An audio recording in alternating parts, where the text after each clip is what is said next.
got frustrated watching how the health industry was treating her mother, kind of waiting for the worst case scenario to develop and then finally jumping in to carve up the body in an effort to save it. And she started asking a lot of questions about, like, why don't we go way upstream as doctors and actually try to deal with things that may be causing these cancers? Why don't we get into quality and healthy food and the problem that inflammation has on a person's body, and maybe chemicals and all the stuff that we're putting into our bodies are leading us down a disastrous road. So she wrote a book called Good Energy, which is really, pretty common sense stuff. Just get back to fresh food, lots of vegetables, get away from the processed stuff, get away from the overly chemicalized types of food, and then encourage the health industry to really emphasize being healthy upstream, so you're not jumping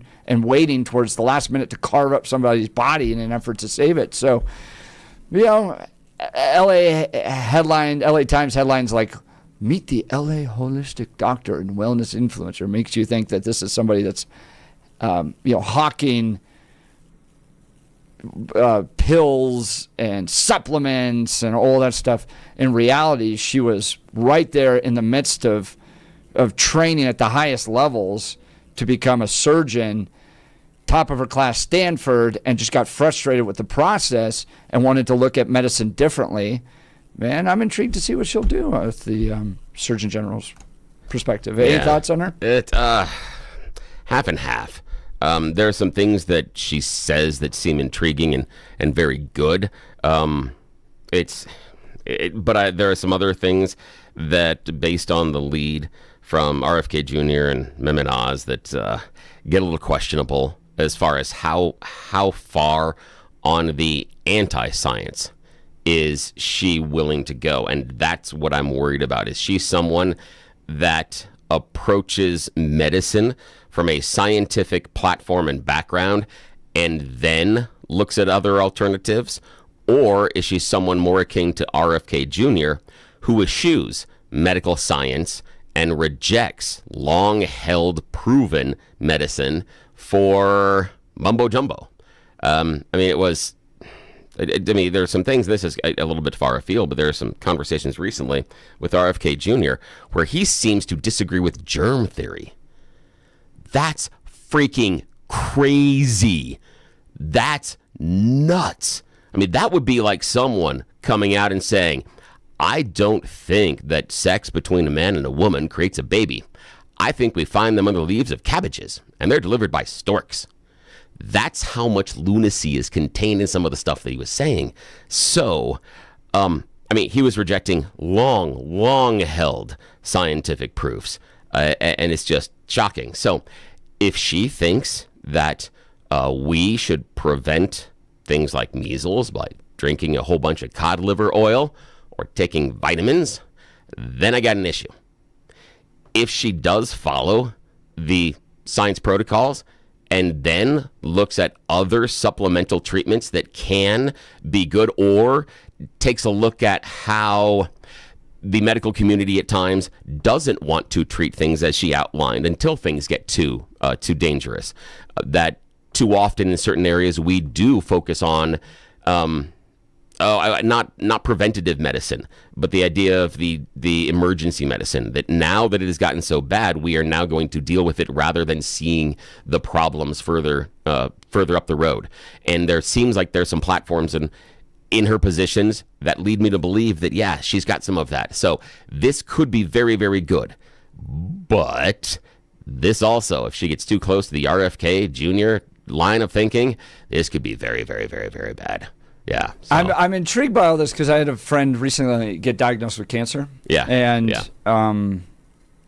was getting ready to go on this whole regiment of chemotherapy and surgeries and all that stuff, and decided to take a different route where she attacked it by going after her lifestyle. No more red meat, a lot more exercise, a lot of time outside, vitamin D, all that stuff. And it actually, she's cancer free.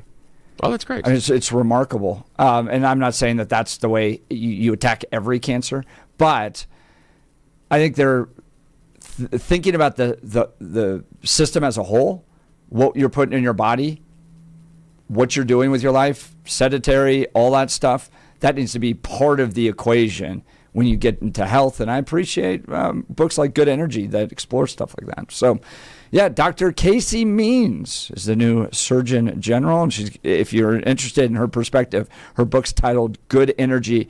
It all comes from her perspective, along with her brother, very smart guy, I think he's Yale educated, watching what their mother went through, trying to understand how medicine treated her mom and looked at her mom in the system itself, and then trying to go upstream to get a lot healthier, looking at what you put in your body, how you act, exercise, all that stuff, see if we can address some of these issues. So Good Energy is the book, and Dr. Casey Means, your new Surgeon General. They wear the little outfits, don't they? Don't the Surgeon Generals wear a uniform? I think, well, like what kind of uniform? Are you talking about the lab coat? I think. No, I thought they wore a little uniform that looks like. I don't know. Huh? I'm not familiar with it, but they could. Yeah. Yeah. I don't know. It's like a little military uniform. Oh. Yeah, Surgeon General. Okay. Yeah, if you look at it's modeled after uniforms of the United States Navy and the United States Coast Guard. I don't know. Yeah. That's kind of Surgeon General wears a little military uniform. Weird.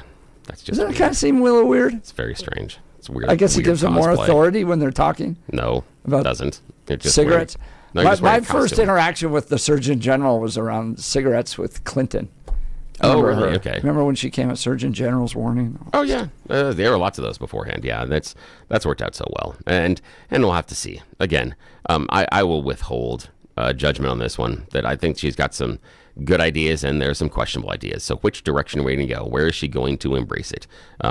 Is she soon going to be talking about possibly some preventative treatments or things that we can do?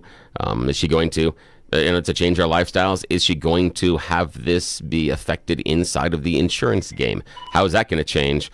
Or is she just going to send us to Gwyneth Paltrow's website for weird scented candles, and we have to insert things in orifices of our body to make ourselves feel better? Yeah, that's what I want to know. From what I've read, it's the former, not the latter. We'll have to see.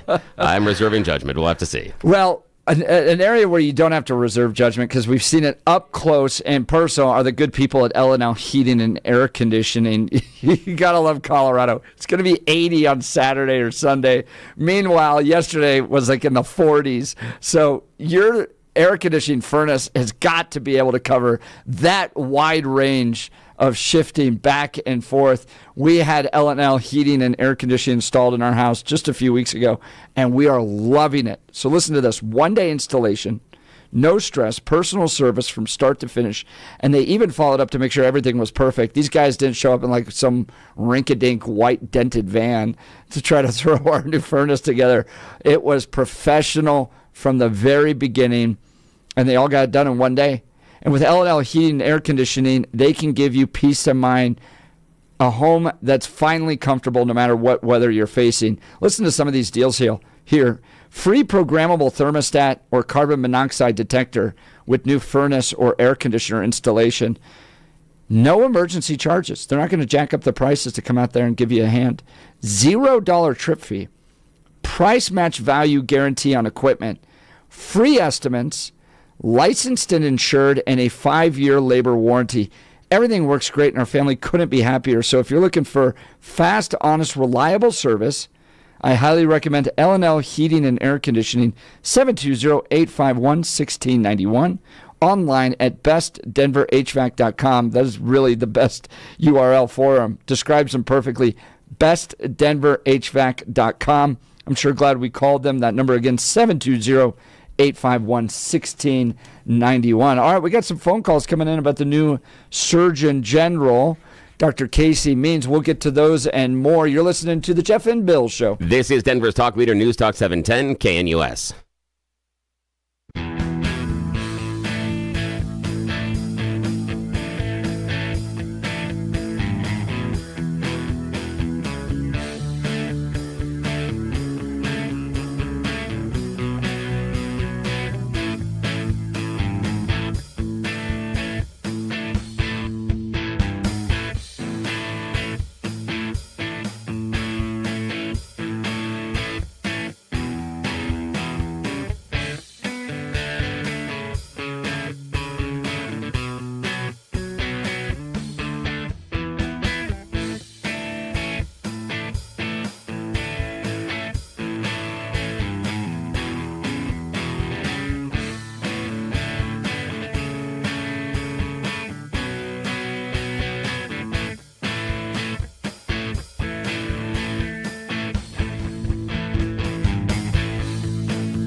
Welcome back to the Jeff and Bill Show. We're talking Donald Trump's pick for Surgeon General. Dr. Casey Means, very impressed with this lady. Top of her class in Stanford, on track to be in the whole surgery world of medicine. Her mother goes through very terrible cancer diagnosis. She watches how the medical establishment treats her mother. Starts asking questions about why medicine doesn't go further upstream. Why is it always last minute, major surgeries to try to fix everything? Why aren't doctors asking about your food intake, your exercise, all that stuff, really pushing to get the formula right, to live a healthy life? And then, of course, the LA Times running out there with headlines like LA holistic doctor and wellness influencer. Yeah. She's pretty smart. She's at the top of her game. She's just asking, why don't we do things differently? Yeah, but looking at some of her social media, I question again. Looks like she's deeper into the RFK Jr. anti-vax camp than I initially felt based on what I was seeing. So during the break, looked at some of her social media. I got some serious problems with some of the things that she's been floating, especially leaning into like JB Handley's stuff. And she's giving him a lot of praise. Got a big problem with that because Handley derives a conclusion about autism that is not backed scientifically. Yet he makes a whole bunch of claims and assertions about autism based on something that is not yet proven to be scientifically valid. But we'll see. RFK Jr. says he'll prove it valid by September. So let's see what happens. I mean, she's raised concerns about particular ones, like the hepatitis B vaccine at birth if both parents don't have hepatitis B. The idea of just pushing the stuff. Why is that stuff necessary? So I don't know. That's the type of questions I think should be asked by the Surgeon General. She's giving nods to J.B. Handley. I've never understood why. Denier, like you end up in this world with some folks that you have to accept everything that's come down, like the latest medicine, as gospel. And if you try to question it, well, then you're this some sort of nut. I mean, it's well, it depends on how you question it. That's the issue. That's the crazy part. In this case, like with it depends with hepatitis B. She wrote, the idea of giving a newborn the hepatitis B vaccine followed by 2 additional doses if the baby's born to parents without hepatitis B, should give Americans pause and question the healthcare system mandates. Depends on the exposure. And the idea being that... that's exactly what she's saying. Yeah, I know. But what I'm saying is, to parents. But what about the kid going into a daycare or childcare setting? There's exposure. And the idea is that we don't give families more than a few weeks at home to spend with that newborn. That newborn, more times than not, within weeks of being born, is going to be sent into a childcare situation. And that's the exposure. Because you've seen those things, and the childcare situation are kids of multiple ages, not just around newborns. And that's the exposure. Multiple kids coming in, and depending on how many they are and what the situation is, there's your exposure. That's the issue. She can have questions about why early on you do it, but the idea that not doing it, okay, but there's exposure. We're seeing people question the efficacy of the measles vaccine. That's not turning out so well. Not doing so well at all. So there are some problems there contained therein. When what I'm worried about is that the doctor is assuming that the vaccine forms the causal relationship. That's what J.B. Handley has done. He has falsely assumed a causal relationship between vaccines and autism, and she seems to buy into what he's saying. That worries me because it means that she is rejecting science, and that's a problem that I have. We can talk about efficacies, and we can talk about, and there are questions all the time about new scientific treatments, and that's why certain things are tested. Has she specifically done that on autism? She has supported, she's talked about JB. Neither the LA Times nor the New York Times are talking about that. Here's the thing is, she lifts up JB Handley and talks about his great work about vaccine safety. JB Handley's work is vaccines cause autism. That's where I'm worried. Well, the critique I'm saying on vaccines is the schedule. She thinks it's influenced by she thinks the FDA she thinks the FDA is corrupt. Yeah, she thinks the FDA is corrupt. Right. Yeah. So again, we can look into that. But when she's lifting up people like Handley, I've got serious questions because she's bringing people into the tent that are drawing conclusions that are not based on factual reality. Don't you think you're drawing conclusions about her? I mean, she hasn't said that she's autism. What I said is I'm worried that she's bringing him under the tent. The fact that she's listening to him and taking him into account and holding him up as an example is a problem for me. The idea that she's like, that's interesting. The idea that she's concerned about the schedule, okay, I can get behind that. But if she's going to look at the schedule based on some factual basis in science, sure. But in my opinion, what Handley's doing is not necessarily based in science, in fact. And so that's where I've got the worrisome part of it. I'm not discounting her as a whole. I'm saying I have serious questions about this portion of where she's going and where she's getting information, because it leads me to believe that she is willing to look at what science says and say, I'm going to do something else. That worries me. Well, let's go to the phone lines. Johnny, Denver. Good morning, Johnny. You're on with Jeff and Bill. Yeah, I was just both you guys to read like the Rockefeller and how he started this medical thing, where he was using offshoots of oil, and when he got rich enough, he started donating to a lot of these hospitals and then pushing out the herbal guys, because if you wanted his money, you needed to do it his way. And instead of the schools being 5 years, he said, well, maybe they should be 7 years. So it was based on his money, and then he put even these old products into the pills, make the pills. And then it was another German guy that he knew how to make his family knew how to make different colors. So that's how we got all these different colors of pills as well. Once again, it's chemicals. I had one personal thing that I did where I had gout, and I went to a doctor, and he says, here's some pills. You have to take this for the rest of your life. And I said, maybe not. And I started checking into what I was eating. It turns out that I'm lactose intolerant. A lot of African Americans are. And I just started looking at, why are we as people drinking, eating the milk of another species? We're the only one that does that. And when I changed and got rid of the milk products, my gout went away, and those pills that the doctor said I would have to take for the rest of my life, it was no longer an issue. So something as simple as that. But of course, people say, no, you have to have milk to build up your bones. But it's a milk of a cow. So how many people are going to cows and getting underneath them and sucking up their milk and saying, I need that.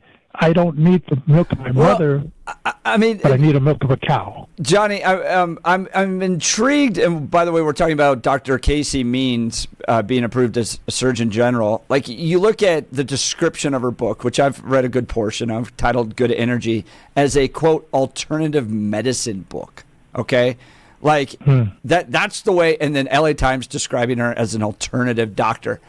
Her book's about healthy eating. Yeah. So the whole question about, well, just trying to get upstream of the problems, like, you don't go to the doctor until you have a problem. You don't, and then it's surgeons, and once you have cancer, it's chemo, it's all that stuff. And meanwhile, anybody that's trying to go out there and say, well, let's look at the whole system, is labeled a, quote, alternative holistic doctor. I got a question for both of you. It's kind of funny to me. I got a question for both of you. During your conversations with your personal physician, have they talked to you about making healthy choices on both food and exercise and lowering stress? Never. Not really. Never. Really? Never. And then when I bring it up to them, they talk to me like you would, Bill, will say, it's the science. Really? They've never talked to it. And that's weird, because for 25 years of my life, my personal physician and also the pediatrician that has treated my kids, both of them have discussed routinely healthy choices. Are you making healthy choices based on food? Are you making healthy choices based on this? I mean, my doctor always talks to me about how much sleep are you getting? What's your caffeine intake? On an average day, how many calories are you consuming? What are you doing as far as this? What's the average alcohol intake? Are you a smoker? What do you do as far as exercise? How much basic exercise do you get? How much aerobic exercise do you get? All of that has been asked of me by my personal physician for more than 2 decades. And that's weird. I'm just saying it's weird that you two have a different experience. And so this could be more to do with personal doctors than necessarily an industry. Because my doctor's asking me about that stuff. Bro, look at what Fox has on right now. Yeah, it's a pill. Yeah. But I mean, everything, the critique that's coming from Dr. Casey Means and others is that the system is set up to generate money. And you get a lot of money when you get these pharmaceutical pills, right? And it's last resort, take a pill, hope everything works out. And what she's trying to do is get the entire system to look further upstream as opposed to all these pharmaceuticals. But what I'm saying is that in some, and this is somewhat anecdotal, but in my experience in a doctor setting, this is someone that's a group practice in both pediatricians and my regular doctor, my personal doctor, I have seen that. There are some medications that she is trying to get me off of. We think that I'm close to getting off of one of them because of some lifestyle changes. And that is great. But her focus has been for years, let's not have you take the pills. That's been her focus. I think that's more the exception. But I've seen that with my kids as well. And so this may be something just different in terms of certain doctors. And so, again, anecdotal because it's been my experience. But I find it interesting that Johnny says that his own personal physician has never talked to him about his own personal health. And I know, my mom is going in next week for knee replacement surgery. And I know that routinely her doctor talks to her about exercise, heart health, stress, sleep. All of those things are discussed with her for years because I've gone with her through some medical issues and some other bouts. So you know what I think this is more than anything else that I find intriguing because I've been in politics long enough to see it all come around. This is like the revenge of Michelle Obama. Yeah, all the stuff that she was made fun of for doing. Right. Yeah. With regards to healthy eating and schools and all that stuff. Yeah. So. And Johnny, you talk about the lifestyle changes and the milk and stuff like that. They do make lactose-free milk if you're lactose intolerant, if that's the gout thing. They do make lactose-free milk right now because I have 2 people in my family that are lactose-free under my roof. So we do both the lactose milk and lactose-free milk, and you really can't tell the difference in any way, shape, or form. And I have a friend of mine, one of my best friends in the entire world. He suffers from gout. For him, it has to do with certain meats, and especially for him, salt content. That's the weird thing for him, is if he starts consuming foods that are way too high in salt content, his gout acts up. It may be totally different for your biology, but that's just weird. I mean, I just think it's interesting. And for him, it was lifestyle changes, and it was his doctor that talked to him about here are probably the foods that are going to trigger this gout. So he was not handed a pill. And again, that could be more on your doctor, and maybe your doctor is, and this is one of the problems I do have, is maybe your doctor is deriving some benefit from prescribing the pills, meaning kickbacks. And we saw that during the opioid addiction, that when we were talking about opioids being prescribed over and over and over again to people, we saw a number of doctors were getting kickbacks from the companies, that the more pills you prescribed, you were getting a cut. So you had an incentive to prescribe those pills. And that absolutely could be happening over and over and over again. And that would completely and totally skew your medical experience. And I heard that for the radiation treatments, some researchers, they get like $6,000 kickback for everyone that they recommend to the radiation. And so you see all these doctors, they recommend first radiation, and they're getting money back for that. Yeah, and I would say that anytime they get money back for recommending any sort of treatment would be just dumb. Because, again, what are you going to encourage? It's anybody that's gone to a restaurant and asks, the waiter, what's the best dish on the menu? And the waiter picks the most expensive dish. That's not the best. That's not the most. That's not the best dish. Guys, he's just making the most money. I've watched literally a friend in my life get diagnosed with cancer, and she was a nurse, and sit there and go, I am going to completely change course with everything that the doctors are telling me I need to go through right now. In my gut, something's telling me something's different. She went on a long journey of evaluating everything she was putting into her body, what she was spending her free time doing, all that stuff. Went on a 6-9 month journey on that. This is a person who was a nurse, worked in hospitals here in the Denver metro area, and came out the other side without that cancer. So I want to see somebody challenge, the system, especially the FDA right now. So and the other question I would have, and I know that we got to go, would be for Johnny and Jeff, is the idea of how much regulation are you looking for from the government?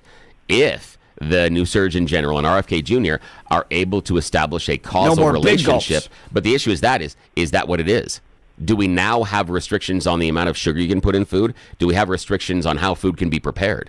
Do we have restrictions on, does it change what McDonald's can serve? And that would be interesting, because I would think that if someone of a different political bend would come out and say, we need to start restricting fat, salt, everything else in our food, even at McDonald's, there may be some people on the other side of the aisle screaming about personal freedom. And don't tell me what I can and can't eat. And if that's where the regulations need to be, or is it more on like these pharmaceutical ads and those types of things? All right. Well, how about commercials on the other side for, vegetables and fruit, which I know that doesn't make them any money, but we only hear one side. Yeah. Take the skill. Yeah. That's a good Johnny, point, Johnny. appreciate Thanks, man. the call. Thanks for Thanks so much. All right, we got You Choose the News coming up. You're listening to the Jeff and Bill Show. This is Denver's Talk Leader, News Talk 710 KNUS.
All right, let's kick it off, Bill. We missed it yesterday. You choose the news. Yes, it is that time of the morning where we get to play America's favorite fake radio news game show, You Choose the News. Yes, I've scoured the interwebs for moments this morning to find really dumb stories about us humans to play this fake radio news game show. Why in the world would you do something this silly at this time of the morning? Well, it's because Jeff and I are left unsupervised. Yes, people that can make all the big decisions don't wake up until 7 o'clock, so we are going to take full advantage of the free time. Not saying it's a good choice, I'm just saying it's our choice. Alrighty, and shh, remember, this is a secret, so don't tell anybody. Now, as always, Blake Olson joins us from the news department because it still gives him plausible deniability. And gentlemen, here we go, your choices this morning. Headline number 1, where's the beef? Headline number 2, keeping the change. Headline number 3, can't beat 'em, join 'em. And headline number 4, expensive selfie. Where's Mr. the Hunt. beef? Yeah, where is the beef? Now, the fast food giant Burger King is facing a brand new class action lawsuit. Claims that what they say in their advertisements may not be exactly what happens when you get inside the restaurant. A Florida judge has denied Burger King's motion to dismiss a lawsuit, which 19 people from 13 different states accuse the fast food chain of misleading customers, saying that food looks way too delicious inside of the advertisements. The plaintiffs claim that Burger King advertises their Whopper and other menu items as being 35% larger than they actually serve them. Meaning, yes, that burger on the screen is much bigger than the one that is going to be inside the wrapper. According to the lawsuit, customers are seeking financial compensation for the alleged false advertising. Good. I hate that stuff. Just a reminder on this. Everybody knows that the food's not going to look like it comes in the advertisement. So, Not at all. Also, this is fun. A fun game to play with advertising. Now, Jeff, you, I'm sure, know this one. That in an advertisement for food, the only thing that has to be real is the food they're actually advertising. Everything else can be fake. So the idea being, if it's cereal, that's not milk. Normally a glue derivative. Yes. So that's the only thing, is only the cereal has to be real. Everything else in that bowl, the strawberries, everything else, Dr. Casey means fake. on it. Yeah, completely fake. So that's just the advertising rules. Yeah. I've always thought Burger King should have an advertisement for the greatest smelling restaurant outside. Yes. Is there any restaurant that smells better than Burger King? No, it outside? smells fantastic. I mean, because those flame broiled. That's what they should do. That's what they really should do. Is they should just smell like so that. good. Yes, they should. Well, the many movie theaters will put popcorn into the ventilation systems, and so it'll make you hungry. So same thing. I've heard that. Same kind of thing. Yeah. Alrighty. That's Okay. awesome. Blake, your turn, sir. Keeping the change, can't beat 'em, join 'em, or expensive selfie. Keeping the change. Yeah, keeping the change. Of course they're going to keep the change. Last year, you may remember, banks quickly raised interest rates to record levels on credit cards and added a whole bunch of new monthly fees because the Consumer Financial Protection Bureau had a new rule that was going to threaten a key revenue source for the industry. Now, the thing is that they were going to change some of the rules, but the banks have prevailed in court. The rule is not going to go into effect. What? But they're not lowering the credit card fees. They're going to keep the extra money. Because of course they are. Of course. Of course they are. Of course. What do you expect? I know. Jeff, final choice, sir. Can't beat 'em, join 'em, or expensive selfie? Expensive selfie. Expensive selfie. Tiny Colorado town of Mountain View has set up a speed camera. Went live on January 1st. They've caught 2,400 speeders in only a few months, raising nearly $100,000. Yeah. Slow down. Of course. We're going to actually talk with Darren Weekly about license plate readers next. You're listening to Jeff and Bill. KNUS.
7 a.m. in the Mile High City on this Thursday, May 8th, 2025. Good morning, Denver, Colorado. You've tuned in to the Jeff and Bill Show. News Talk 710 KNUS. Coming up here in just a moment, Jonathan Pullen, Special Agent in Charge, Drug Enforcement Administration. That's the DEA, Rocky Mountain Field Division's going to give us some updates on some raids done alongside the FBI. So you're not going to miss this conversation. But now it's time for your morning dose of news and comment with Blake Olson.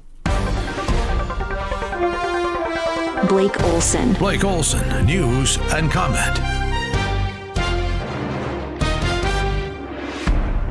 Good morning. 40 and sunny in Denver, expecting a high of 68 today. The 710 5-day forecast is coming up. Our top story, DJT announcing what he calls a full and comprehensive trade deal with the UK. Trump said on Truth Social this morning that the U.S. will sign a trade deal with the UK that will cement the relationship between the two nations for many years to come. He also said there would be a news conference at 8 o'clock this morning. AG Pam Bondi and FBI Director Kash Patel trying to lock up pedophiles and fight for children who are victims. The FBI announces they have arrested over 200 alleged child sex predators. 115 children have been rescued in the FBI's operation with the DOJ. If you harm our children, you will be given no sanctuary. There is no place we will not come to hunt you down. There is no place we will not look for you. And there is no cage we will not put you in should you do harm to our children. The prioritization of this administration and General Bondi has made it abundantly clear to child predators, you will be hunted down and you will be prosecuted. And of course, millions still awaiting movement with the Epstein evidence and those involved. Stay tuned with that. 3 law enforcement officers are no longer facing charges connected to the death of Christian Glass. A Clear Creek County judge dropped the charges against the officers Tuesday. The officers have been charged with failing to intervene in the use of excessive force by another officer following Glass's death in 2022. The officers agreed to take additional training and be a part of interviews about the case as a part of a plea deal. Transportation Secretary Sean Duffy says he'll announce a new plan today to overhaul the nation's air traffic control system. And Treasury Secretary Scott Bessent, in a hearing on Wednesday, he had some fun with Representative Greg Meeks of New York on Wednesday. Meeks with the fake outrage. Who was the president? And who has been the president since January 20th, 2025? Wait for it. Donald J. Trump. Okay. And who was the president in 2024? One believes President Biden. Son of a... One believes. Do you believe in the Constitution of the United States and it should be abided by? I believe in the Constitution of the United States. So you believe in it without any second thought. You don't have to think about it. You believe in it and you would abide by it. Is that correct? I have and I do, sir. Okay. Well, do you know that a president has said he may or may not? You don't know? You done messed up, Aaron! Bessent was Dude, about to crack. That is one of the best skits ever. The fact you pulled audio. You done messed up, AA Ron. Well, you can't. I mean, it's amazing how it's hard to separate this. You done messed up, AA Ron. With this. Do you believe in the Constitution of the United States and it should be abided by? I believe in the Constitution of the United States. Bessent was about to just fall out. I watched that like 30 times. It was hilarious. I mean, it was almost as good as AA Ron. Oh, man. Well, I'm glad you enjoyed it. A 50-year-old Soviet probe built to land on Venus is expected to come hurtling back to Earth in the coming days. The probe was launched in 1972, but has been stuck in Earth's orbit ever since. Scientists warn the spacecraft was built to survive the hottest planet in the solar system and might re-enter the Earth's, I hate saying Earth's, atmosphere intact. That is amazing. 1972. I was 6 years old. Unbelievable. Game 2, Nuggets at the Thunder's second round. Quite a different story from game 1. That's not working either. Jokic tried to hit Westbrook. Upstairs, slam down. Jalen Williams climbs the imaginary ladder. Blowout in a very predictable game 2. Nuggets stole game 1 and kind of had an idea that they probably wouldn't go as hard in game 2, so they can bring it back here and hopefully win games 3 and 4, 149-106. The final, 3 and 4 tomorrow night, tipping off at, I think, 7 or 8 o'clock. I'll find that out. But tomorrow night in Denver. 37 in Parker, 36 in Louisville, 40 in Denver. Jeff and Billy continue. Blake Olson. My name's Blake. Blake. Do you want to go to war, Malaki? I'm for real. News Talk 710 KNUS. Although weaker, the upslope will continue, so we'll still have some chances of showers, a few thunderstorms. Temperatures today, mid to upper 50s and a lot of clouds. Watch out for some areas of fog early. Temperatures will be down to near 40 tonight with any showers or thunderstorms over by evening. Warming up to near 70 and partly sunny tomorrow. An isolated late-day thunderstorm. Lower 70s Friday, late-day thunderstorms. Weather sponsored by Colorado's Best Roofing, reminding you to protect your home from the harsh Colorado weather and schedule your free no-obligation roof inspection today at roofingcolorado.com. That's roofingcolorado.com. Meteorologist Don Day in the 710 KNUS Weather Center.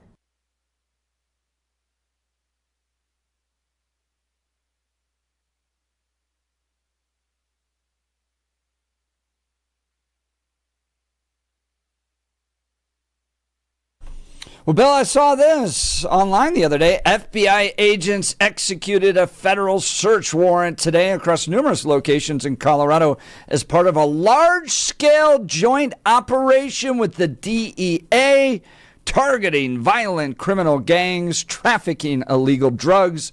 The warrants are connected to a multi-year investigation. Then a little bit later, 4 Honduran men in the U.S. illegally indicted on charges related to fentanyl distribution. Thought to myself, what is going on? And do I know somebody that could give us the details? I do, Bill Thorpe. His name, Jonathan Pullen. He is the special agent in charge of the Drug Enforcement Administration Rocky Mountain Field Division. He joins us now. Special Agent Pullen, thanks for joining the Jeff and Bill Show. Welcome. Hey, good morning, guys. Coming to you this morning from beautiful Casper, Wyoming. Oh, it is beautiful up there. Now, do you guys take a day off? Because I'm sitting here, you got take back day, you're kicking in doors of illegal nightclubs, and then the FBI posting, you're running a multi-year investigation and coordinating with the FBI. Goodness gracious. Is there a moment of pause for the DEA? Listen, I think the American people demand action, right? 100,000 people dying from drug poisonings every year. I think moms and dads around this country, they want justice. They want us working 7 days a week. And I tell you, my people are busting their ass. That is exactly right. You sound like an old Western, you sound like John Wayne demanding justice. I love it. Jonathan Pullen, Special Agent in Charge, Drug Enforcement Administration, Rocky Mountain Field Division. Give us an update. What have you guys been doing recently? Well, obviously you've seen from the news, there's been quite a few additional busts since that nightclub. We got more than one thing in our trick bag. So definitely been working some great cases with our partners over at the FBI. And just this week, there was another press release from a case that we did, the one you just referenced about the 4 guys we arrested in the partnership with North Metro Task Force and the Colorado Bureau of Investigation. That was a fantastic case. A lot of fentanyl came off the street on that case. So we're really proud to work with them. And listen, in addition, we've been working with our partners really across about 5 or 6 different DEA field divisions on a larger case that resulted in the largest ever seizure of fentanyl in the United States, almost 4 million pills. It was 396 kilograms of fentanyl pills seized down right off I-25, just south of us in Albuquerque, New Mexico. The Attorney General, Pam Bondi, announced that just a day or two ago. Those drugs, obviously came into the country, trafficked from the Sinaloa cartel. The networks connected right to Colorado. We did part of the joint investigation in Colorado. We did part of the case in Utah as well. And so, listen, probably not all 396 kilos of that were coming to Denver, but you can bet your bottom dollar some of them were. That's Jonathan Pullen, Special Agent in charge of the Drug Enforcement Administration Rocky Mountain Field Division. So you guys are out there getting these fentanyls off. You're disrupting the cartels. Maybe I've been missing it, but it seems like you guys are more active, more empowered, more engaged, taking down bigger busts than I've seen in a while. How is that changing the cartel activities? What are you seeing on the ground? How are they responding? I mean, this is a war you guys are in. Give us a real live update of the battle on the ground. Yeah. So a couple of things. I mean, I think one thing, we're being more proactive with the media, which I think a lot of folks are actually happy about, right? People want to know what we're doing out there to keep them safe. And like I said earlier, parents who've lost kids to the fentanyl crisis, they deserve that. They want to know who's out there bringing justice to their family. And I do think the work is certainly having an effect on the entire network, right? I mean, we put pressure on the Chinese chemical manufacturers, and so we're seeing a slowdown in chemicals coming out of China, going to Mexico, and that has created a shift within Mexico of them trying to use different chemicals to manufacture meth, manufacture fentanyl. It's also seen an increase in cocaine, because as they're not able to get the chemicals they need to make those other two synthetic drugs, we're seeing more cocaine come across the border. So that's an interesting, element to it as well. We've got some great partnerships with the Mexican police right now, and they've been really helping us on a lot of different investigations. Seem a little bit more motivated than they did a few months ago, which is fantastic. That's Jonathan Pullen, Special Agent in charge, Drug Enforcement Administration, Rocky Mountain Field Division. Let's talk fentanyl deaths in Colorado, headlines that they're dropping. Give us some insight on that. They are dropping, and they're dropping nationwide, dropping here in Wyoming where I'm at. But what I said to a bunch of chiefs and sheriffs up here the other day was, this is not your warning order to stand down and not worry about fentanyl anymore. It's a little bit of a false flag. Fentanyl deaths are not dropping because there's less fentanyl on the streets. They're dropping because of a lot of reasons. They're dropping because of the things I just said about the chemicals being fewer chemicals coming in from China. They're changing the chemical structure. Fentanyl is a little bit less potent than it was last year. Narcan is in use. Narcan, naloxone is in use all across our communities. That's a big reason they're dropping. They're also dropping because hardcore fentanyl users, they're using meth too. So when they get super low on fentanyl, they take some meth to bring them back to even. Incredibly deadly for your body, but this is what people are doing. So there's a lot of reasons why the deaths are dropping, but it's not dropping because there's less fentanyl. Because I just told you, the largest ever seizure of fentanyl in the United States. These cartels are relentless. They're continuing to push this poison into our communities. So we need to be still on the watch for this stuff.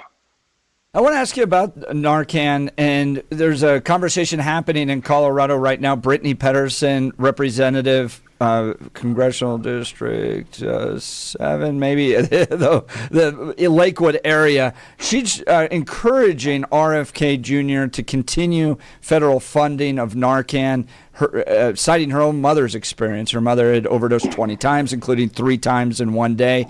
How important is it from your perspective with the DEA to have a Narcan and those drugs that can respond to a drug overdose, an opioid overdose, readily available? Does that really help you guys in your job? Is that something that the state should be paying for, the federal government? I don't know if you want to get into policy, but maybe we could talk about Narcan just in particular, but your thoughts on that.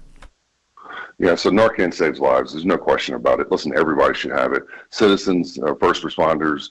I've had officers, agents who've had to use it on people they come across at a 7-Eleven. who've fallen out from opioid. It works on opioids, and it doesn't work on other types of overdoses, right? You overdose from meth or coke or something, it doesn't work, but it does work on opioids. And so it brings people back to life. And sometimes you got to hit them 3-4 times with some Narcan, if they've had a really high dose, and they'll come back to life. But it absolutely works. And listen, I don't care who pays for it. We need it out there. It is one of the things that's saving people. Just to add to that, I was yesterday meeting with a lady from the Wind River Reservation up here in Wyoming. Her name was Sunny, a beautiful Shoshone woman, and listen, she's lost 3 people in her family to fentanyl overdoses. So this crisis affects people not just in downtown Denver or in Highlands Ranch. It affects people up on Indian reservations in all corners of this country. And Sunny's giving out Narcan to her people in her tribe. She's giving it to the elders because they have young people living in their houses and they don't really know what's going on, but they say, hey, this guy just fell out and looks like he's passed out. And now they're telling the elder, hey, take this Narcan and administer it to them. That's Jonathan Pullen, Special Agent in Charge, Drug Enforcement Administration, Rocky Mountain Field Division. I wanted to ask you about how the illegal underground clubs are doing.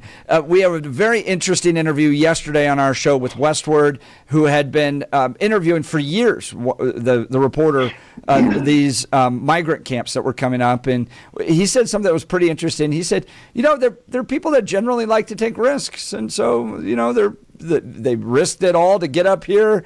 He didn't see them particularly hiding out anymore in light of some of these busts and stuff like that. And I had raised the question with you all earlier, maybe there won't be as many illegal underground nightclubs anymore. Are you seeing those pop up? Are they going, maybe we shouldn't go out on a Saturday night? How are cartels responding to the bust down in Colorado Springs recently? You've now had 2 illegal nightclubs that you guys have raided. Are they still going? Are they still showing up on a Saturday night? Or are they rethinking their life choices? Well, Jeff and Bill, this may come as a surprise to you, but most of the people who are attending these illegal nightclubs at 4 a.m. aren't then getting up and listening to your radio show. They're also not watching the nightly news to find out, what's happening in Colorado Springs. So, some of the information is not always readily available to them, I think. And yes, there are more out there. And yes, we are paying attention to them. And one of the big busts being this guy from the military who's now claiming the nightclub was run by his mother-in-law. Talk about that interesting family dynamic there. But he was running security. What has developed since then with regards to military prosecution of the guys that were providing security in that club? Yeah, talk about throwing your mother-in-law under the bus. That relationship is on the rocks, I think. Listen, obviously we've said it before, disappointing to find, active duty U.S. military operating, running these clubs, selling drugs from these clubs, selling weapons to illegal aliens. Just a whole host of crimes and nonsense going on there. The military obviously is taking it extremely seriously. I can't talk about kind of their process of what they're doing with all the other soldiers who were there that night, but I can promise you there is a process. And then the FBI, our partners at the FBI, really stepped up and, as you saw, charged that soldier and are going through the process with him. So we're very excited to see that. That's Jonathan Pullen, Special Agent in Charge, Rocky Mountain Field Division of the Drug Enforcement Administration. You all seem to have caught the eye of the Attorney General and the President of the United States. Can you tell us anything about those conversations? They've got to be sitting here looking at your leadership, the good men and women in your division, going, these guys are getting these busts done. It's like the star pupil in the class. Can you tell us anything about what those conversations are like? Well, listen, we don't do it for the accolades, right? We do it for people like Sonny up here on the Indian Reservation who lost family members to fentanyl deaths. That's what motivates my people is for the families who've lost folks, right? But listen, Jeff, you've been around our Citizens Academy. My God, this work is fun too. But having the Attorney General and the President of the United States, reach out to us and comment on social media about the work that the men and women in the Rocky Mountain Division of DEA are accomplishing. It's incredibly rewarding and certainly motivational for my staff. I got to tell you, after years of headlines where you're just reading about terrible people or terrible things happening to good people, the suffering, the cartel activities, the drug overdoses, all that stuff. I lost my best friend to a drug overdose. It felt like this was just an inevitable part of life. And what you guys have proven and shown, especially over the last few months, is that the American people are fighting back against people that are taking advantage, harming our neighbors, these cartels. You guys are laser locked on them, and you're making a difference. And it's exciting to see. So congratulations. But Special Agent in Charge Poland, thank you for taking time to join the Jeff and Bill Show today. Yes, thank you. Yeah, thank you guys. Appreciate you having me. It feels like the tide's turning, and it's exciting to see what these gals are doing out there. Yeah, I love hearing all the really good stories. It's fantastic to see all the hard work. It's wonderful. It's fantastic. And again, baby steps. And I love the fact of what Jonathan had said is that you can't take your foot off the gas, that even though these are good steps, it's still a long way to go. We can go back to talking about health in the last hour, that when you're trying to lose 100 pounds, it feels great when you're down 15. That doesn't mean it's time to grab the Skittles bag. Well, and I want to point this out, too. Again, you had 200, 300 law enforcement, okay, busting down the doors of this club, kicking in the doors, okay? You had 200 illegal immigrants, many of them gang members, inside the club, okay? And military. Think about, and military, right? That's the crazy Active duty military. Yes. Think about, you have all those people in one spot, okay? How many gunshots were fired? Yeah, none, which is great. Isn't that amazing? Wonderful. Like, that's a test. That doesn't happen by accident. That's not like, No. oh, look, no one got shot today. Yeah. Okay, that's the result of planning. And I've seen it up close and personal. It was kind of fun this last weekend. They brought us in as part of the Citizens Academy to basically be part of ops that day, but they were fake ops. Yeah. Okay. So we came in and they did a briefing, and Tubbs turns to me and he goes, "This is exactly what it was like." And a few hours before we were breaking up the illegal club. Oh, that's good. So you get to experience what it's like. It's very professional. Okay. Yeah. So all of our listeners, Jeff went through police academy. That's right. The movies. Just saying. And now I got my badge. Yes, exactly. So you see how professional it is, right? Yeah. So the slideshows were, this is where we're going in. These are the missions. These are the entry points, exit points. We've scoped out. We've done surveillance. We know where they could possibly go. And then they go, okay, here are the nearest hospitals. This is actually a big part of the briefing. If it's a level 1 trauma injury, this is where you're going. If it's level 2, assess, this is where you're going. Now, and so everything is planned out. This is who we're going after. This is what they look like. This is their background. These are their license plate numbers on their cars. Everything is mapped out and professionalized. Then these guys were working with Douglas County, Colorado Springs, the post office, because drugs get mailed. That's why. All FBI, all these different agencies. They have a Predator drone flying around. They hit this thing coordinated perfectly. You know what the funny thing was? The one hiccup they ran into that day? No, what? I heard from the guys that did this. Nobody could hear them yelling over the music. Oh, because the music was too loud. Yeah. So they go, FBI, DEA, search warrant, prepared to be entered, all that stuff. And they're just, the people just. Oh, wow. Makes you think that at some point or another, kill the lights, but then you can't see inside. So that's the idea is, pull the. So that's why you get the video of everybody running out going, whoa, wait, what? Yeah. Of not knowing that everybody's outside. That's funny. That's really good. That's insightful. Because I think they were, Bill, you and I were all there. Oh, yeah. At one point at a party where they're like, cops! And everyone's like, get out of here! And you take off running because you learn, don't stick around. Yes. Although you also learn, don't run out the front door.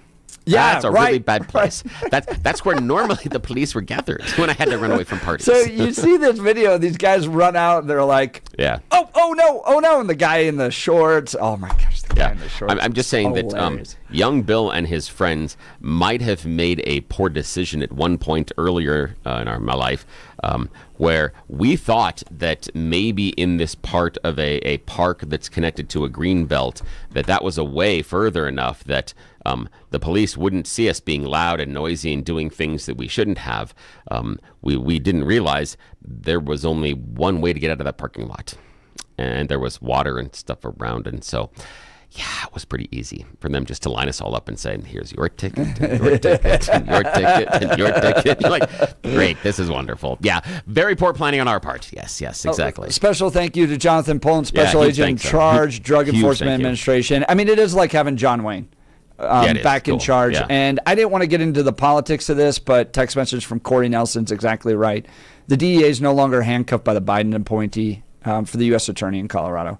He was a political hack who was Hickenlooper's Denver City attorney who had zero prosecutorial experience. So there has been a change there. Look, Pullen's there to just bust bad guys. He don't want to get into the politics of it. But truth is, this dog's been unleashed. Yeah. And this dog's hunting. I mean, it's awesome. And I appreciate what Corey is saying, and I've always wondered about that, again, regardless of political affiliation, why in some of those positions you'd put somebody in charge that's never been a prosecutor. It was like when George Brockler... The point's not prosecuted. Yeah, it's because the thing is that you'd think that the U.S. attorney, that'd be kind of the thing.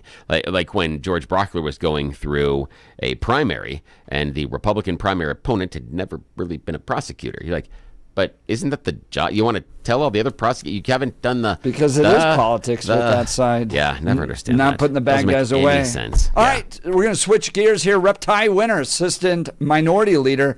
That's the second-ranking Republican in the Colorado House of Representatives. Is going to be joining us next. Talk about the fact that, goodness, state legislature's done, but a whole wake of damage as a result of it. We'll get into that and more. You're listening to The Jeff and Bill Show. This is Denver's Talk Leader News Talk 710 KNUS.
wiping up the damage they're doing at the Colorado State Capitol. Those Democrats in total control of our state legislature, near supermajorities in the House and the Senate, and those poor Republicans down there doing their very best to raise awareness of the lunacy that's coming from those Democrats.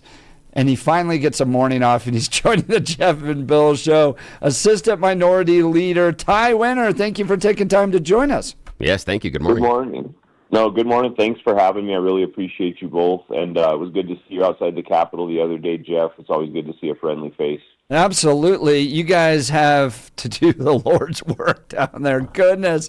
So let's do a 50,000 view of the last legislative session.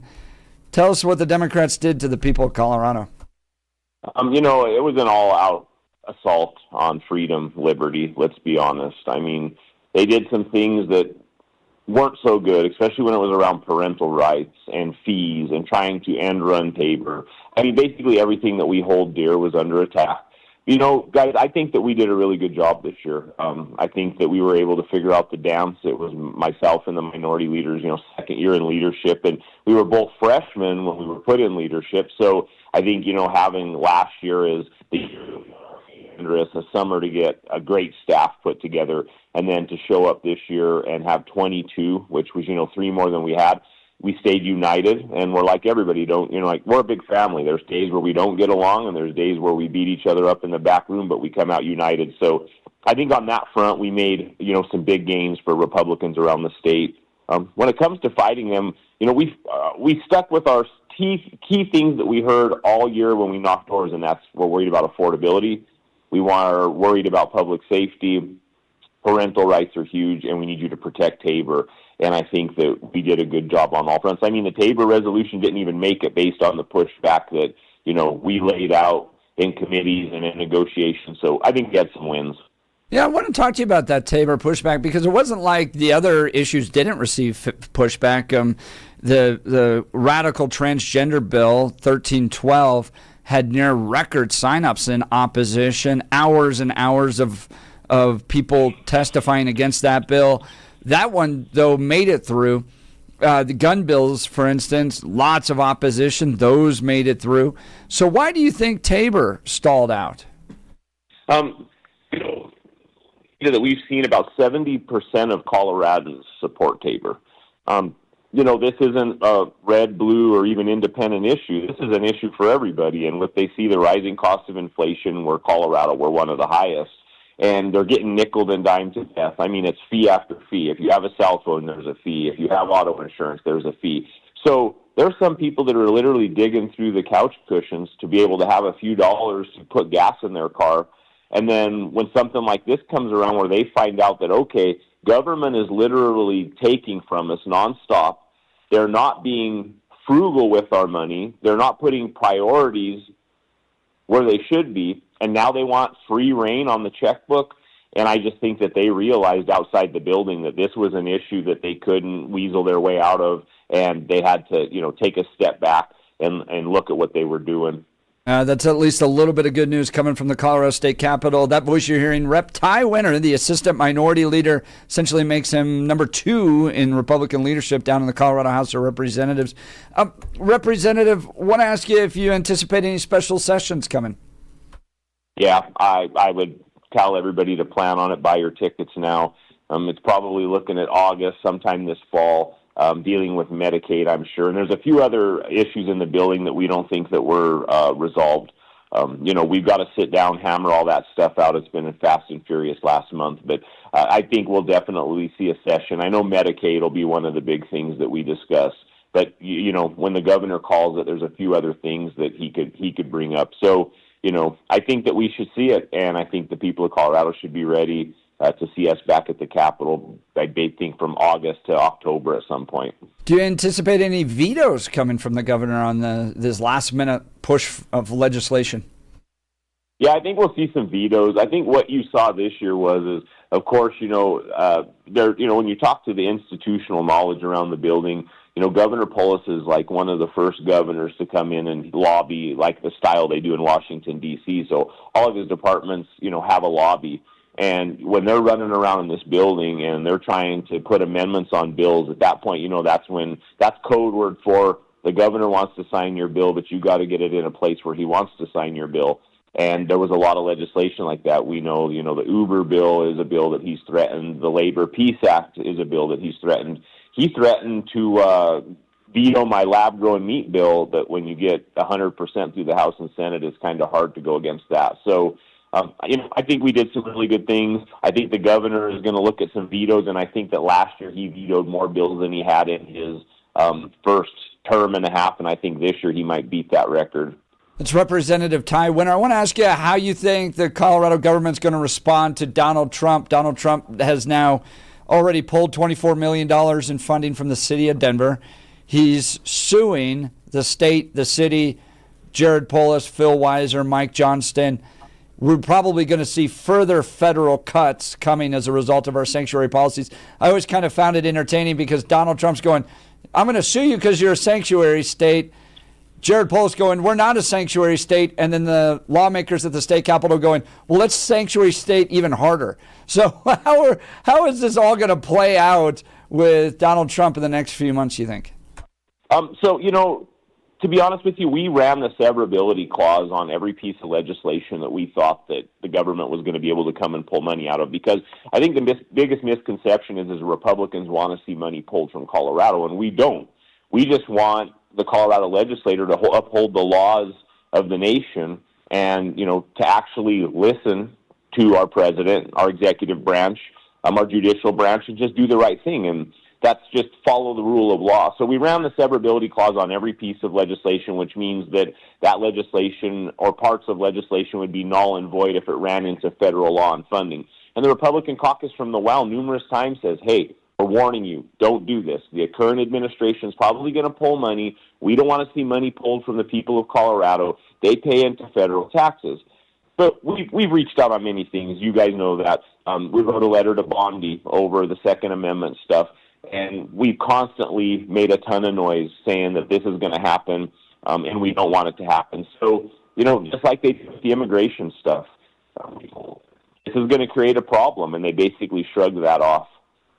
You're listening to Representative Ty Winter, Assistant Minority Leader, down at our Golden Dome, joining Jeff and Bill live. Good news, bad news. Big, deep sigh of relief that this year's legislative session is over, but hold your breath because Representative Winter says we've got a special session that we should expect incoming this fall.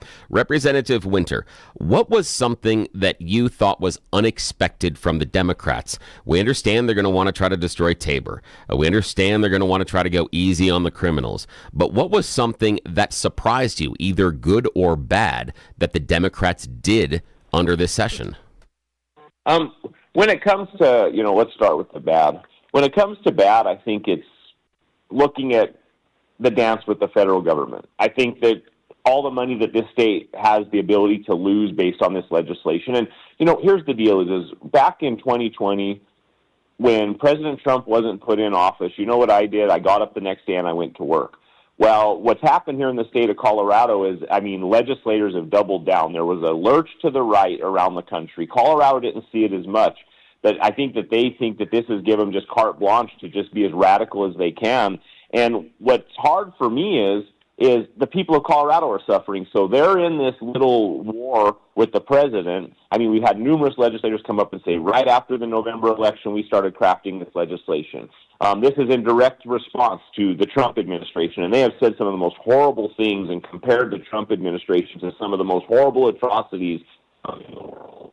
And I think the immigration was the one, because in Colorado, I think the last polling data I saw that 56% of Coloradans believe in mass deportation. This is an issue that we know the president won on and that we won on. And to just see them double down on that is pretty disgusting. Good things, I will say, and I'm going to brag about a bill I ran, the nuclear energy bill. You take Ty Winter, who's a conservative Republican out of an ultra-conservative district, and then you partner him with Alex Valdez, who's after working with him, we got a lot of good things done. I got to know him a lot better, but he's an inner-city Democrat that's, a big clean air guy. So those are the times when you get in this building and you have to put the swords down, and when you find people that you have a mutual idea, one day you might be vehemently against each other on the floor, but then when you're looking at getting something done for the people of Colorado, you find that middle ground, and you find that ground to get something done. So the good example would be the nuclear energy bill we ran, because I think that's something that's going to help all Coloradans.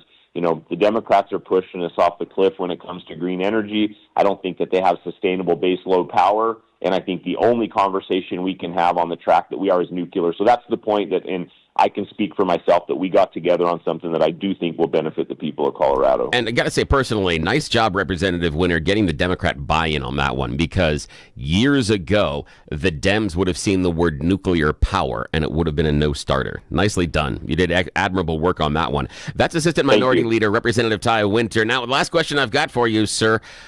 What is a disappointment from this past session? What do you feel is a big missed opportunity? If we gave you the Jeff and Bill magic wand, how would you wave it, and what would you change about this last session? What's that missed opportunity you feel? There's a couple things, if you don't mind. I mean, the fees that we saw put on the people of Colorado. People are, right now they're making decisions whether they're going to pay the electrical bill or they're going to be able to buy groceries. And I think that the total disregard for putting more weight and pressure on the people of Colorado through fees and overregulation, and then the attack on parental rights. If I could wave a magic wand, I would let the people and the parents of Colorado know that, the Republican caucus don't believe in that. You know what's best for your kids, not big government. And I think that especially on the 1312 bill, I walked out, a couple years ago when we heard the first iteration of the assault weapons ban, this place was full. When I walked out of the chamber right before the testimony on 1312 in the Senate, I mean, this place was full. There were people lined up, one behind the other, all the way on the second floor, going down into the first floor. So, I just feel bad for that's my biggest disappointment, is the parents of Colorado are seeing the ability for them to raise their children in the best way that they know how, taken from them by big government. And when you have a couple legislators that think that they should be making decisions in the homes of Coloradans when it comes to their kids, that's probably the most heartbreaking thing we saw. But I'll tell you what, we doubled down, and I'm proud of the Mighty 22. So Colorado know that we're going to stand up for kids, and we're going to stand up for parental rights, and hurting kids is bad, and we will never stand for that, and we will always push back on that. That's Rep. Ty Winter. Look, policy is personnel. When you get bad leaders in there, you're going to end up with bad laws. Now the legislative session's done. The work to replace a lot of those legislative leaders begins now. There'll be Senate elections coming up this fall. So, goodness. Well, I think maybe are there Senate elections? Are we stuck with the same makeup for the next year as well? Yeah, we've got the same makeup for the next year, but it's a whole new year after that. I mean, all statewide races. We just got to get to work. We got to be boots on the ground, and we have to work on changing the hearts and minds of some of the people in Colorado who are going to want to see good things happen. That's exactly right. Representative Ty Winter, thank you for fighting back the very best you could. Organize a great group. The Republicans down there were fantastic. There's just not enough of them, and that's got to change. Representative Ty Winter, appreciate your time this morning, sir. Thank you very much. I appreciate you all. God bless House District 47. God bless Colorado, but most importantly, God bless the greatest country on earth, the United States of America. Amen. Speaking of great guys, I want to talk to you about my friend Dan Caplis with Dan Caplis Law. I've known Dan for well over a decade. Pro-life, pro-family, pro-America. That matters because who you choose to represent you in an injury case says a lot about you to everybody involved in the case. You want a guy with a sterling reputation of over 40 years getting justice for people hurt in injury cases. Let's talk about what he delivers in the courtroom. Dan is believed to be the only lawyer in Colorado history to win 5 straight multi-million-dollar verdicts in Colorado crash cases. Dan is also believed to have won the largest truck crash verdict in Colorado history. Dan Caplis Law is so trusted, he's the official law firm partner of the Denver Nuggets and the Colorado Avalanche. Dan Caplis Law is a serious firm for serious cases. Dan accepts righteous injury cases on a percentage fee basis so that he can represent good people from all walks of life without regard to ability to pay. So if you need Dan's help, give him a call. Here's the phone number, 303-770-5551. That's 303-770-5551, or hit dancaplisLaw.com. That's Dan, C-A-P-L-I-S LISlaw.com. We'll continue with your phone calls and texts. You're listening to The Jeff and Bill Show. This is Denver's Talk Leader, News Talk 710 KNUS.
Welcome back to the Jeff and Bill Show. Bill, do you know the name Julie McCluskey? Yes, I do. Yes. She is the Speaker of the House. Speaking of the legislature wrapping up yesterday, I was informed that she doesn't own JulieMcCluskey.com. Oh, that seems like a strategic misstep, just in general. You may want to go visit it. It's kind of interesting. Oh, no. Although, I do love when this happens. I mean, again, I love when this happens, when someone does not have the website or, that represents their name. Oh, For that is years, wonderful. JeffHunt.com was a real estate agent down in Colorado or in Arizona, but I got it now. Hey, nice. But yeah, if you're going to run for office, maybe get the basics. Yeah. I mean, you don't have to buy JulieMcCluskey.co421.net. No, but yeah, you got to do the basics. The basics. Yeah. You got some time, go visit JulieMcCluskey.com in honor of the state legislature wrapping up yesterday. And again, whoever was smart enough or clever enough to realize that and bought it, nicely done. Tip of the hat. Tip of the hat, indeed. I don't care, regardless of political side. The fact that you have the ability to do that, I don't care. I just love the fact that you have the ability then to throw rocks at the other person. I honor that deeply. That touches a certain special part of my heart. You need protection out there, and if you're running a business, alarm detection systems are the people that can defend you. Look, we all know with this political climate in Colorado, if the bad guys are getting out, your business is at risk, and reliability is not optional when business security is on the line. It's essential. Businesses trust alarm detection systems for the highest level of service and expertise. Think about all the time you could be saving with one source for your cameras, key card access, fire and intrusion systems. They got 24/7 professional monitoring, dedicated teams for camera, access control, and fire alarms, and over 300 security professionals working for you. Choosing ADS means your business stays protected and will be ready to open tomorrow. All you got to do, visit adsalarm.com. That's adsalarm.com. Alarm detection systems. Schedule your appointment with them today. adsalarm.com. Alarm detection systems, the first choice of Front Range and Colorado businesses. All right, we've got the sheriff coming up next. Sheriff Darren Weekly. You're listening to Jeff and Bill. This is Denver's Talk Leader. We're 710 KNUS.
got law in the studio. Yes, we do. Sheriff Darren Weekly, Yes. Douglas County's sheriff, is live in studio. We're going to get to him in just a second. Did he frisk you? He frisked me in the hallway.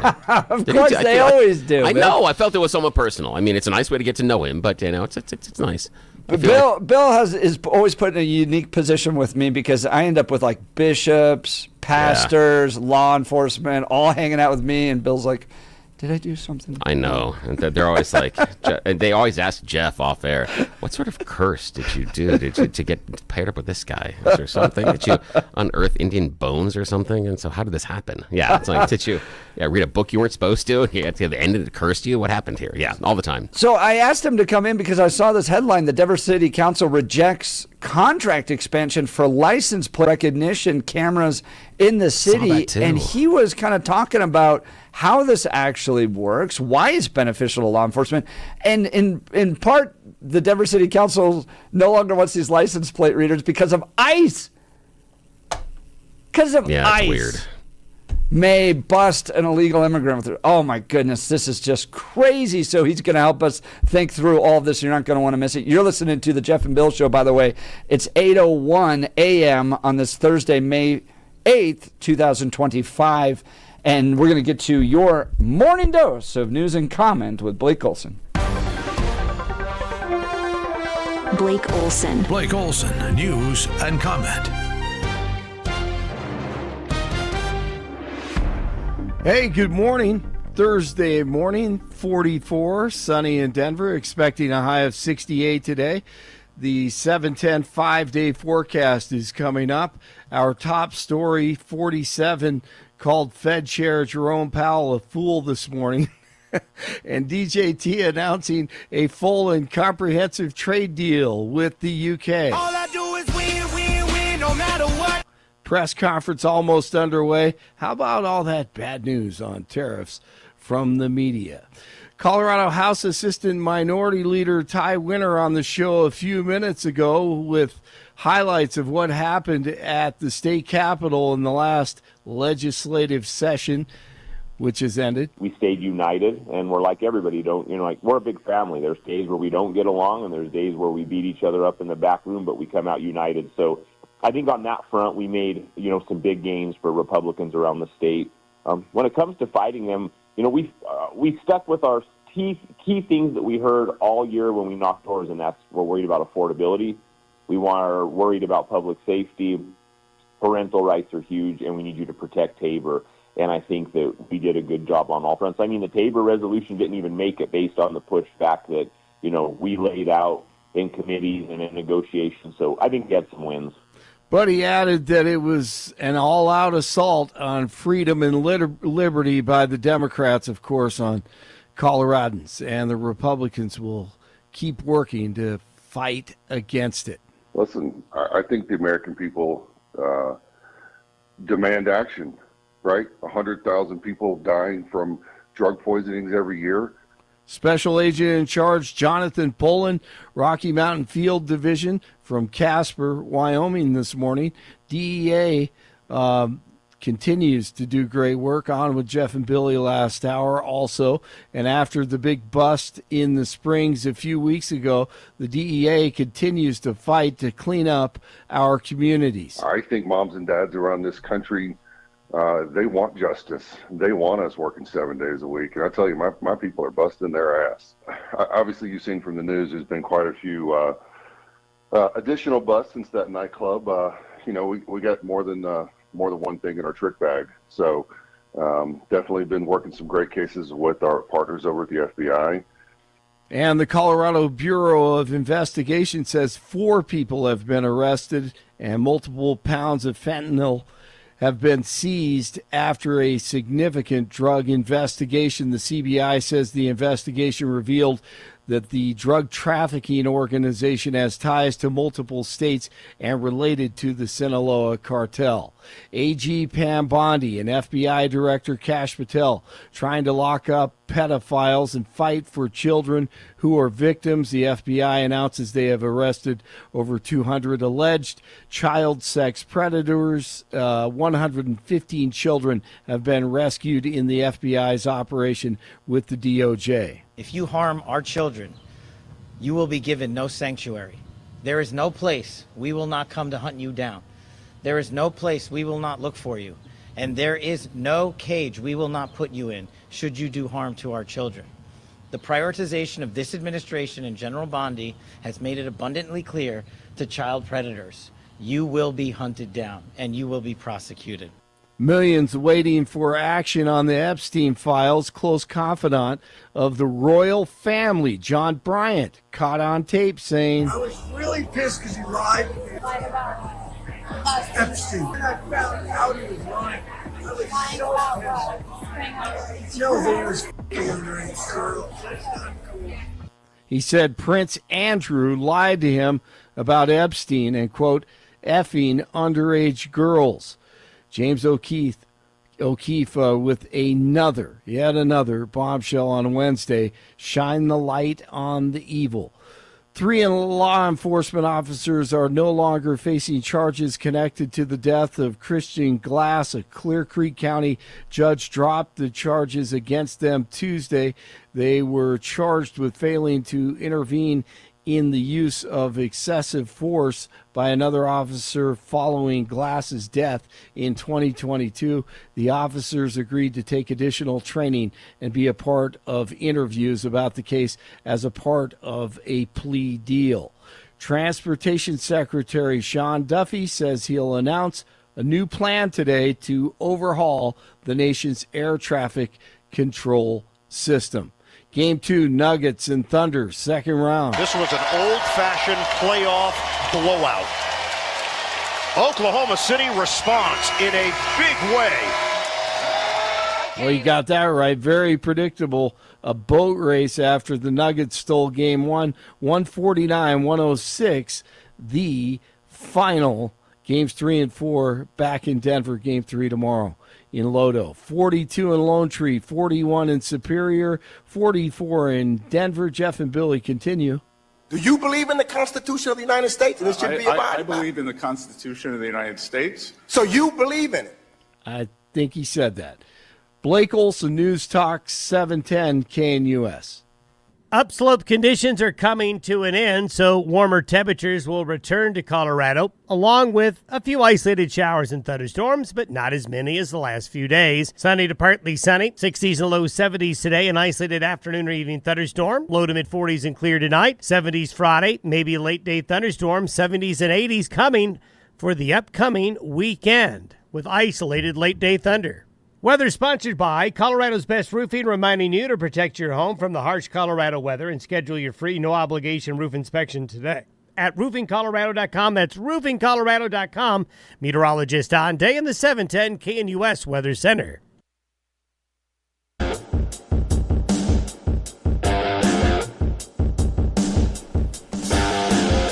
We're going to talk to Sheriff Darren Weekly here in just a second, the sheriff of Douglas County. We've got a lot to cover with him. You're not going to want to miss this conversation. I want to talk to you first about our friends over at L&L Heating and Air Conditioning. Our air conditioning broke. Our furnace was not big enough for our house. It was an older model put in before we moved there, and so we had pockets of our house that just never got warm. It was a real mess. I called a number of different folks, and we settled with L&L Heating and Air Conditioning because they delivered, okay? One-day installation, no stress, personal service from start to finish, and they even followed up to make sure everything was perfect. Now, our home is finally comfortable no matter what the weather, and with L&L Heating and Air Conditioning, we have got even more peace of mind. Look, you're going to go from 30s and 40s yesterday to 80s on Sunday. That's Colorado. So you got to have a great working system. Listen to some of these deals. Free programmable thermostat and carbon monoxide detector with new furnace or air conditioner installation. No emergency charges.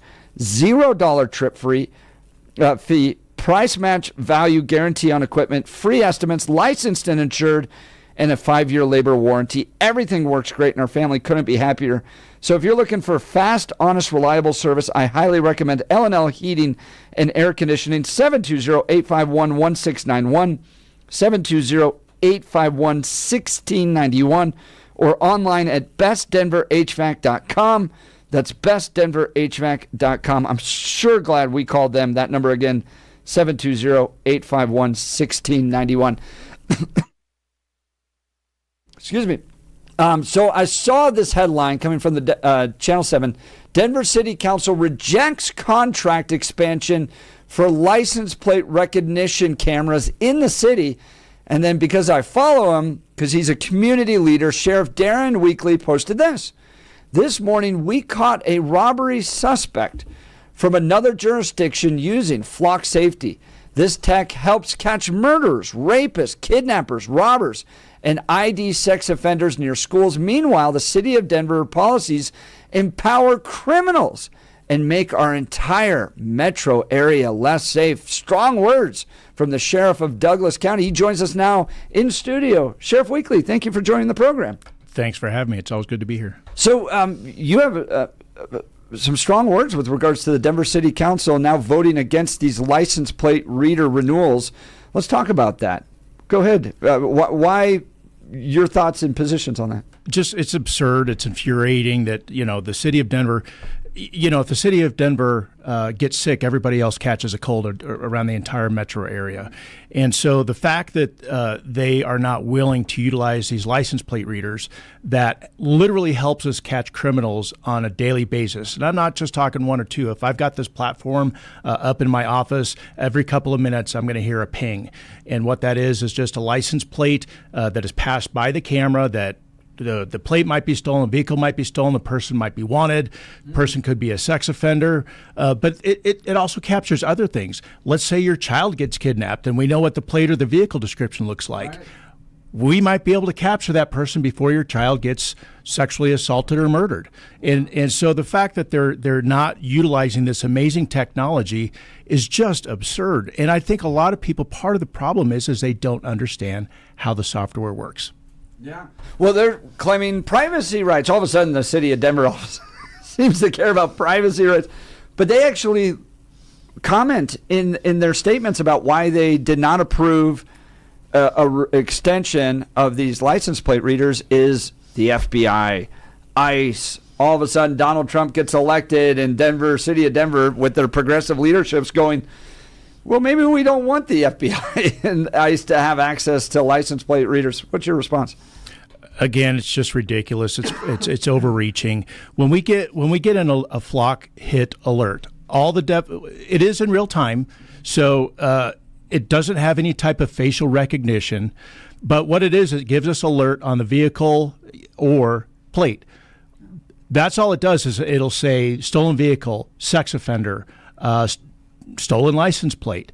That's all it says. It's up to that deputy on the street to then run that information through the NCICC, CCIC, the federal and state databases, to determine what exactly they have. They have to confirm the status of it and figure out what's wrong. It just doesn't tell us, hey, this plate belongs to Jeff Hunt at 123 Main Street. It doesn't tell us that.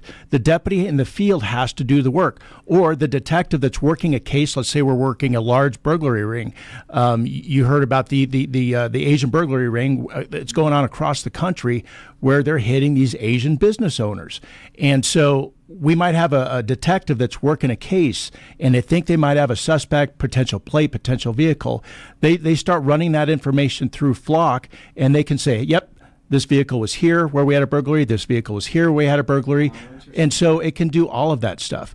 If we have a homicide in Douglas County and we have a vehicle, it'll do everything. We can search any vehicles that might have been in that location at the time, or if we have suspect information on that vehicle, we can track where that suspect went to.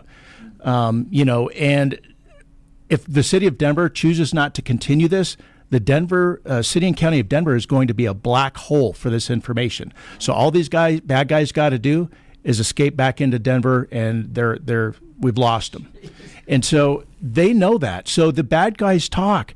They know who's going to chase them. They know where the license plate readers are. They exchange plates on a regular basis because when a plate gets too hot and they know that's probably in the system, they swap it out for another plate. So if the city and county of Denver boldly says we're not going to have license plate readers, good luck, city and county of Denver. Right. I mean, so they're saying that this is about privacy. You just explained that it's not. This is, it's not like all your personal information gets sent to law enforcement. So what do you think the motivation is here? It's all political, and it's ridiculous. It's political pandering in my mind to certain groups who are angry about this.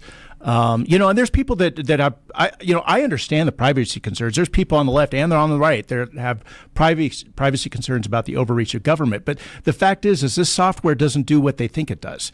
You actually have to go into the databases to determine what you exactly have. And there is an audit trail for anybody that pulls up this information or anybody that drills down into the information that's given.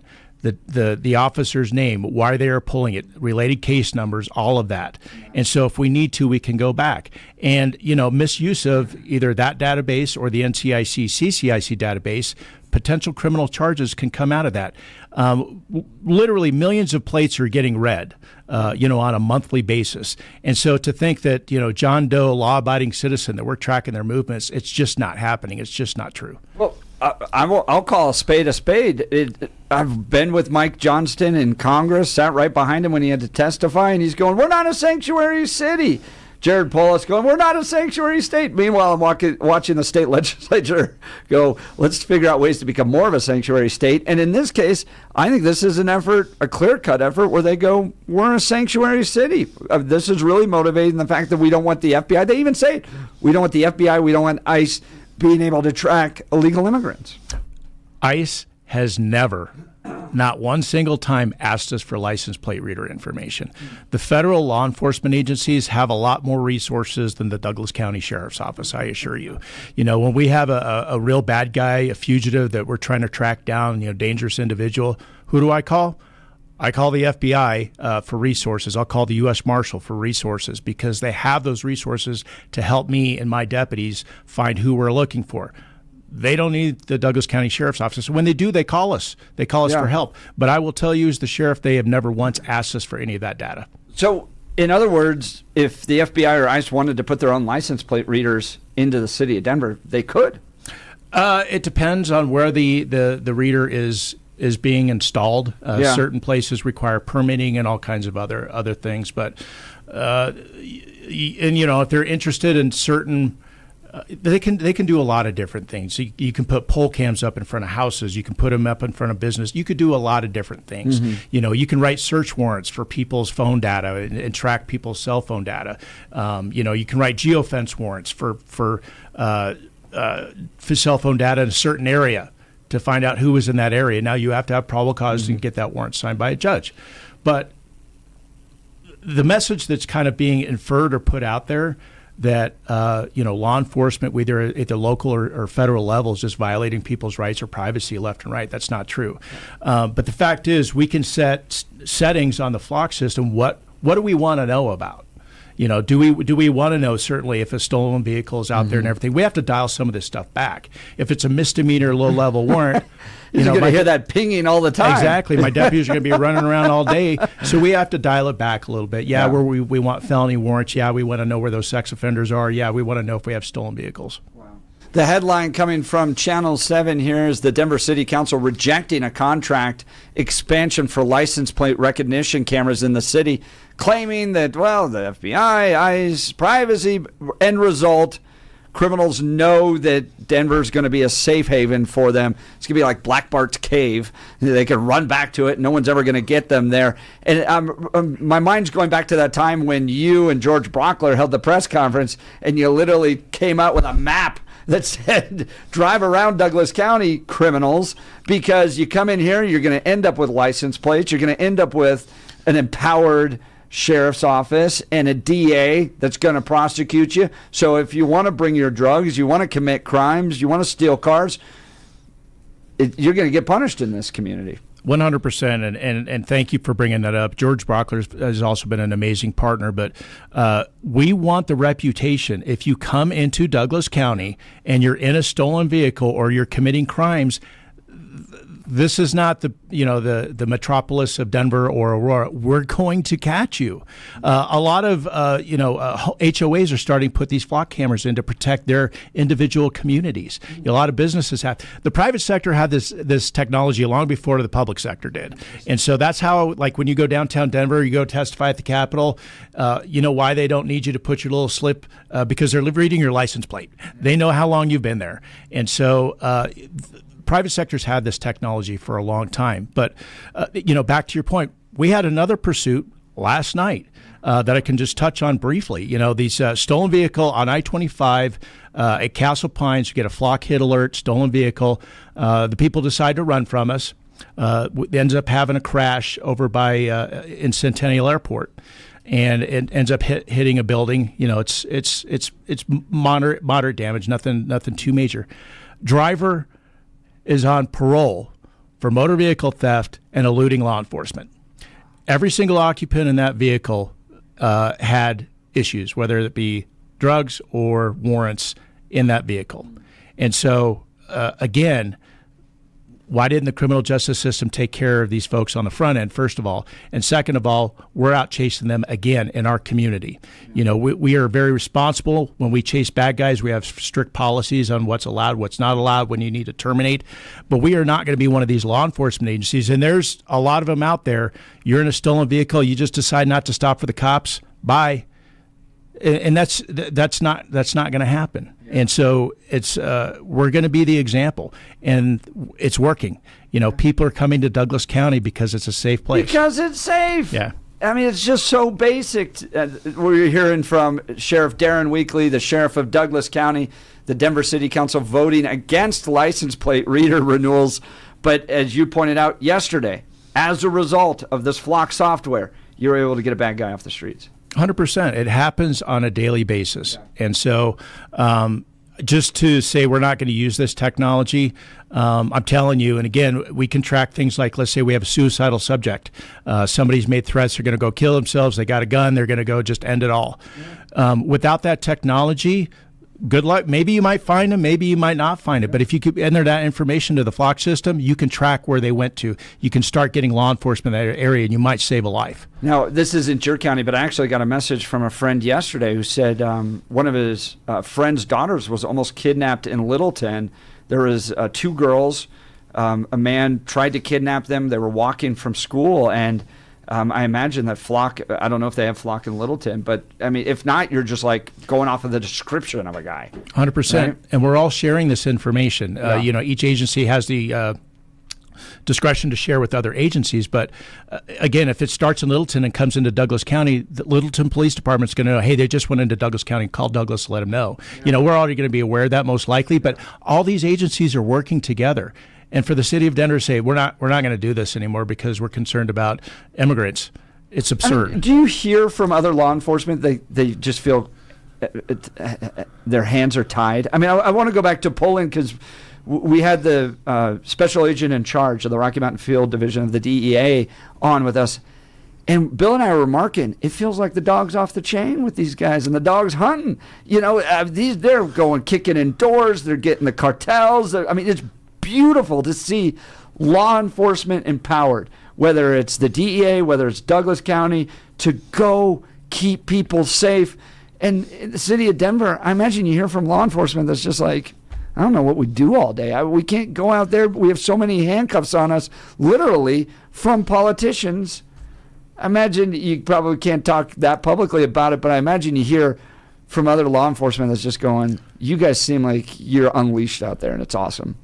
Yeah, 100%. Our federal partners, and I'm friends with all the leadership of our federal law enforcement agencies in Colorado and, quite frankly, throughout the country, and they are off the leash. Yeah. They feel empowered by their president to go out and catch bad guys again. And the Douglas County Sheriff's Office is going to be a partner with them, however we can help and assist them, because it helps keep my community safe if I'm getting these criminals off the streets. It's just wild to me that the city of Denver, which likely has the most crime because population-wise, it's the biggest, right? So you have a lot of activity, and the politicians are like, no, we're going to go make sure law enforcement don't have the resources. We're talking with Sheriff Darren Weekly, Sheriff of Douglas County. He's doing an absolutely fantastic job. I want to talk to you about Colorado Springs. You were involved in that world famous bust that took place that kicked in the doors of this illegal nightclub. Tell us about your role with that. The DEA reached out to us and asked us for assistance with a Bearcat, SWAT medics, drone assistance, SWAT operator assistance. And I said, yeah, how can we help? This is not just an immigration raid, right? Because I can't help you on that. But I can help you if it's a criminal investigation. And so it was a criminal investigation. It was a large criminal investigation. And I can't go too far into it, but the fact that we had active duty military personnel involved, we knew about that. The fact that there was a TDA likely to be on scene and other gang members on scene, drugs on scene, guns on scene, 100% we are going to be there to help our federal partners. And in doing so, having that show of force, those resources there in an extremely dangerous situation, that could have gone sideways real quick. That's why we have those resources out there. So there is no violence. There is nobody doing something stupid because they know they're not going to get away, and they're going to think twice before they decide to grab that gun. I mean, is that kind of fun? To roll up, you got DEA, you got ICE, you got you guys, Colorado Springs, you even got mail and the Postal Service enforcement. You got to be looking around going, dude, we're part of a big operation. That's got to be pretty fun. It is. It's always fun. As a SWAT operator, I did that for many years. It's fun. When you're a boss, you're like, gosh, I just don't want anybody to get hurt. And it's. I just worry about my people because. Doing this job for 32 years, it has never been more dangerous to be a cop in the state of Colorado. That's Sheriff Darren Weekly of Douglas County. We'll continue our conversation with him. I want to talk to you about our friends over at the Colorado Farm Bureau. Whether you pulled out your skis or snowmobiles this last winter, it was a great year for winter fun, but the snow means even more to Colorado agriculture, and I want you to know that our state's farmers and ranchers are doing their part to protect our future water resources. The people of Colorado agriculture always have conservation, efficiency, and reuse top of mind when it comes to water use, and the metro area continues to grow. Colorado Farm Bureau leads talks with state policymakers about preserving water for all areas of the state. As pressure on our water system grows, it's going to take all of us to find a solution. My friends at the Colorado Farm Bureau are leaders in water conservation and water policy. They understand how to balance water for crops and water for families, and they're doing more with less. You can do your part. I recommend you join and become a member today. Go to coloradofarmbureau.com. That's coloradofarmbureau.com to join those good people there. When we come back, yesterday was the 6th anniversary of Kendrick Castillo. We're going to talk with Sheriff Darren Weekly about how we remember and honor that great hero. You're listening to The Jeff and Bill Show. This is Denver's Talk Leader, News Talk 710, KNUS.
Welcome back to the Jeff and Bill Show. Live in studio is Sheriff Darren Weekly, Douglas County, pointing out that the city council of Denver that's like, well, we're not going to have those license plate readers anymore because of ICE, because of FBI, because of privacy.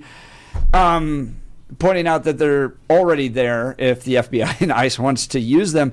And all this is going to do is create a little black hole where criminals know they can go. It's like literally the city of Denver raising a flag saying, go ahead and drive around with your license plates, you criminals that steal cars, because we're not going to bust you. I mean, it's just shocking. No, it's a really weird thing here. Okay, now you're watching on TV those crime dramas, and we see in the movies, and all the time there's like, oh wait, there's the bad guy. Quick, grab the computer screen and quick zoom in, and you get like click, click, click, click, click, click, like, there's the license plate, and then they track him as he goes across the, and then we know that he's going here. Look, he's on this highway. Oh, we got to set up this. They're doing that on TV, and Denver's like, seems like a bad idea.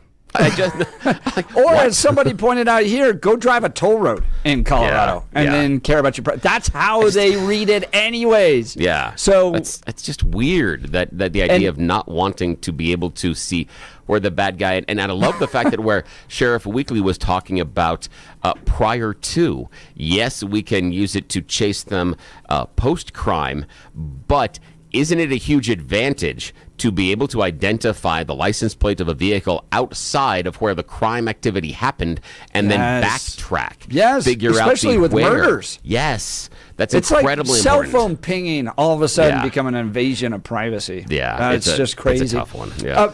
Sheriff Weekly, yesterday, 6th anniversary of the loss of probably one of Colorado's greatest heroes, Kendrick Castillo. Yeah, Kendrick, not just one of Colorado's greatest heroes, but he's a national hero.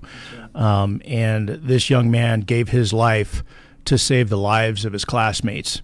And I've become good friends with the Castillo family over the last several years. They're just amazing people.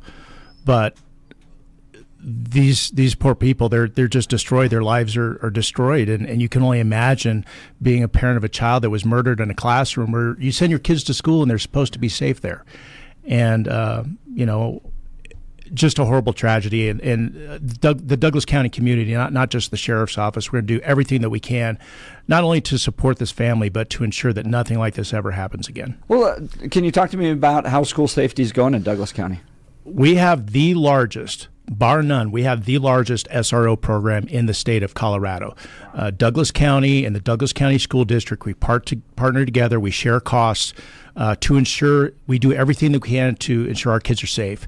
We have anonymous tip lines that kids can call in threats if they think somebody's brought a weapon to school, whatever. And we drill down on those until they are resolved. So if a threat comes in at 2 a.m. on Sunday morning on a school, guess what? 2 a.m. Sunday morning, we're drilling down on that threat and figure out what's going on.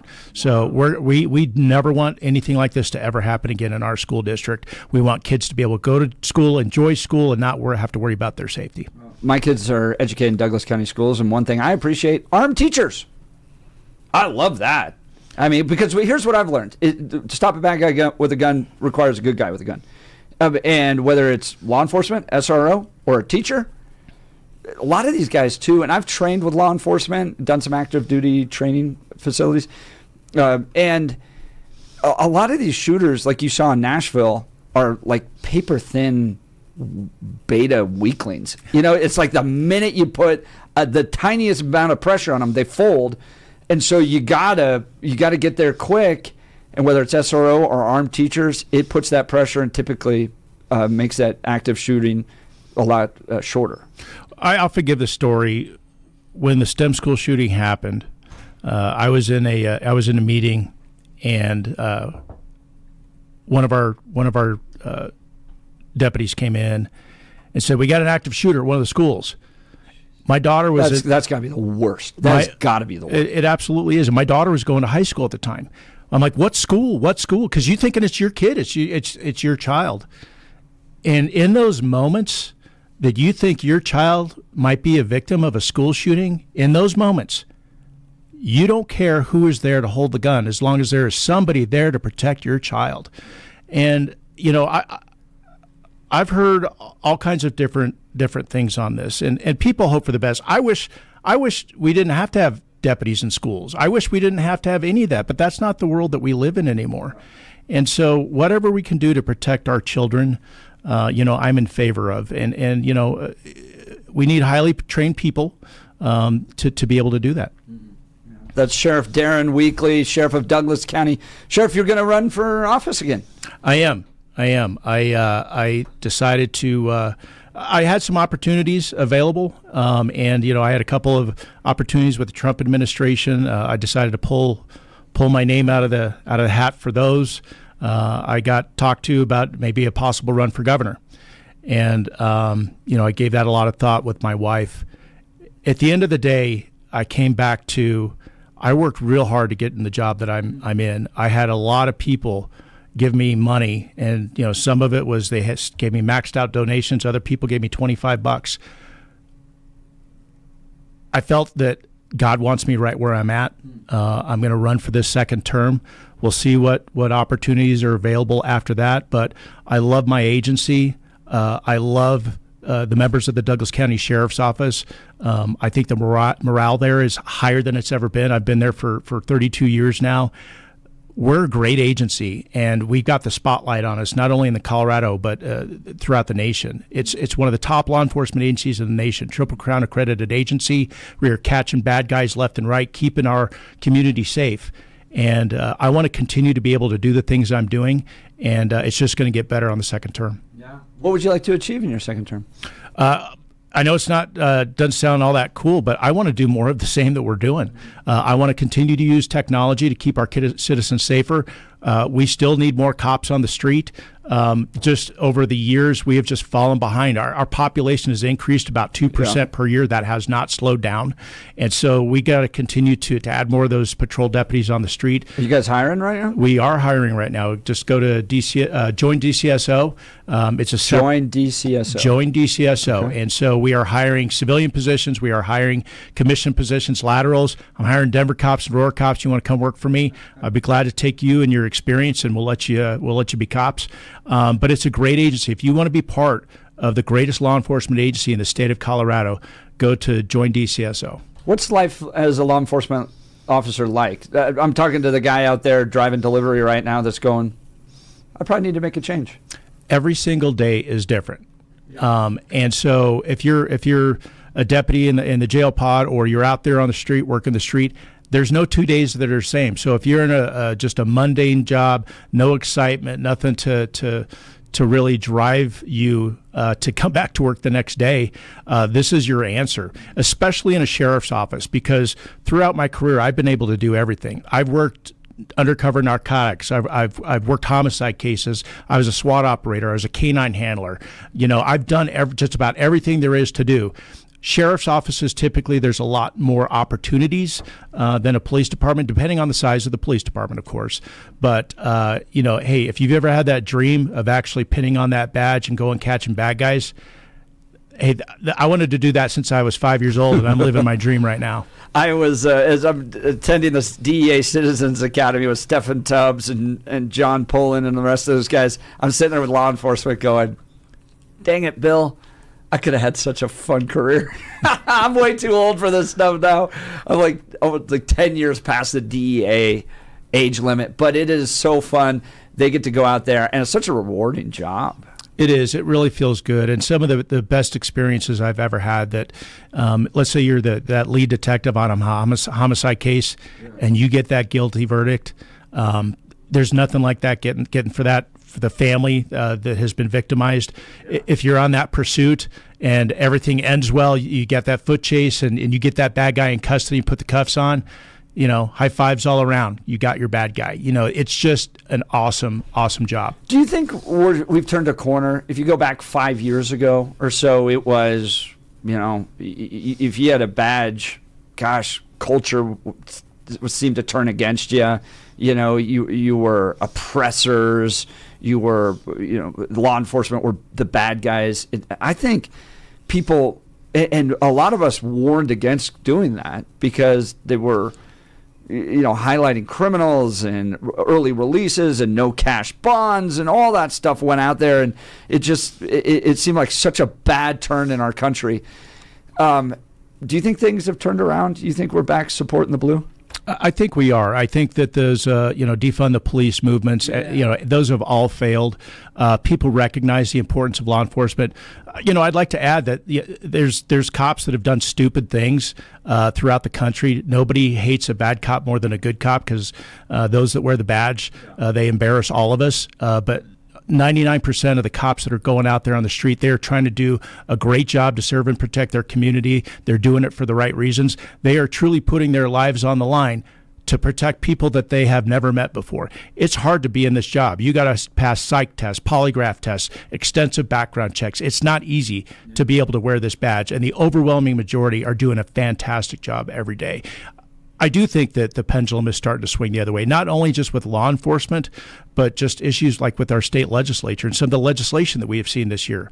I think Colorado may be at the point where that pendulum's going to start to go the other way. I sure hope so. I think most people, we're getting text messages here going, God love you for trying to hold criminals accountable, arrest the bad guys, facing all the political wins you face in this state. It is tough. The political stuff is not the fun part of my job, to be sure. But I've said this before. If police chiefs had to be elected instead of appointed by a mayor, city council, city manager, if police chiefs had to run for office every 4 years, their communities would be a lot safer. Gosh, I think that's a direct message to a big city nearby. All right.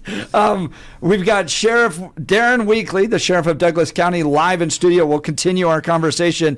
By the way, if you ever get injured in a car crash, you're going to be working with law enforcement, all that stuff. You got to have a good lawyer there to help you through all the insurance issues, to make sure you get paid, especially if you're the victim of an injury case. That guy, Dan Caplis, with Dan Caplis Law. Speaking of law enforcement, Dan Caplis is the son of a police officer and a former seminarian who's dedicated the last 40 years of his life to helping people who are hurt in serious motor vehicle crashes. Now listen to this. Dan is believed to be the only lawyer in Colorado history to win 5 straight multi-million-dollar verdicts in Colorado crash cases. Dan is also believed to have won the largest truck crash verdict in Colorado history. Dan Caplis Law is so trusted, he's the official law firm partner of the Denver Nuggets and the Colorado Avalanche. Dan Caplis Law is a serious firm for serious cases. Dan accepts righteous injury cases on a percentage fee basis so that he can represent good people from all walks of life without regard to ability to pay. So if you're hurt in an injury case, Dan Caplis is the guy to call. 303-770-5551. That's 303-770-5551, or hit dancaplisLaw.com. That's Dan, CAPLIS Law.com. We'll continue our conversation with the Sheriff of Douglas County, Sheriff Darren Weekly. You're listening to the Jeff and Bill Show. This is Denver's Talk Leader, News Talk 710, KNUS.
This is great audio, man. Yeah, it is.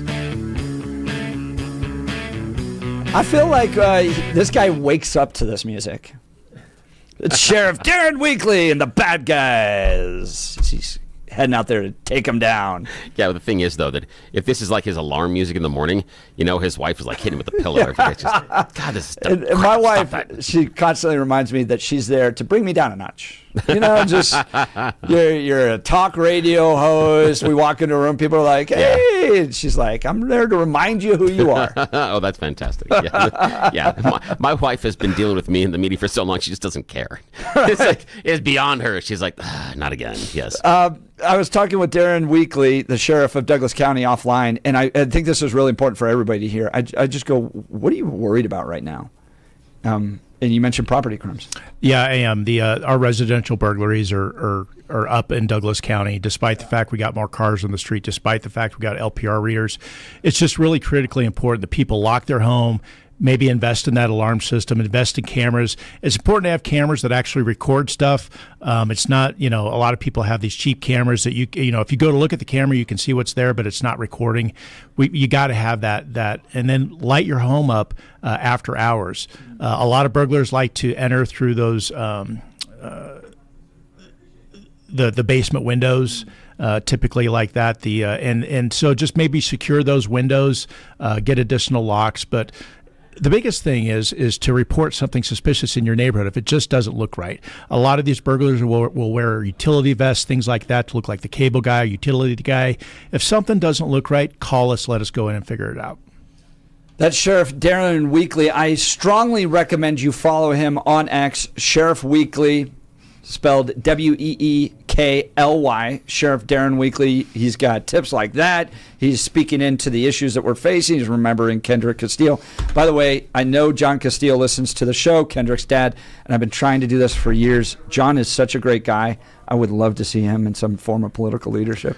I think when the time is right for him and Maria, I think that he would be amazing. Yes, 100%. So you got an endorsement, John, from both of us. There you go. Sheriff Darren Weekly. By the way, Douglas County Sheriff's Office hiring. If you're looking for a great job, you get to work with this guy. To have this guy as a boss, it would be incredible. We only got about 30 seconds. You're in support of home rule for Douglas County. I am. I'm actually on the ballot for District 1. I think anything that we could do to better be in control of our own county. I don't think it's the answer to everything. There's been a lot of things out there like, well, we don't have to, obey state law. We don't have to do. That's not true. That's not accurate. But I think it does give us more control. I've been asked about term limits, extending term limits, things like that. I have no interest in that whatsoever. I wouldn't mind a pay raise, but I don't do this for the money because most of my command staff makes a lot more money than I do because my salary is set by the state. But at the end of the day, I don't care. It doesn't bother me. Well, you're doing great work in Douglas County. My kids go to school there. I feel safe because of the leadership you're doing. So from our family to you, thank you. It's for an what honor. you're doing there, yes, brother. Thank you. Sheriff Darren Weekly. You can follow him again on X at Sheriff Weekly. Black Eyed Peas live in studio next. I get to eat some food. You're welcome to stay around. You're listening to the Jeff and Bill Show. I don't get to eat. This is 710 KNUS.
Well, it's 9 a.m. in the Mile High City on this Thursday, May 8th, 2025. Good morning, Denver, Colorado. You tuned into the Jeff and Bill Show. News Talk 710 KNUS. I'm your co-host, Jeff Hunt, along with Bill Thorpe, bringing you the freshest insights and hottest takes from the right, left, and center. Just got this text message here from Corey Nelson that in 2024, Denver Police Department changed its policy regarding the use of its helicopter.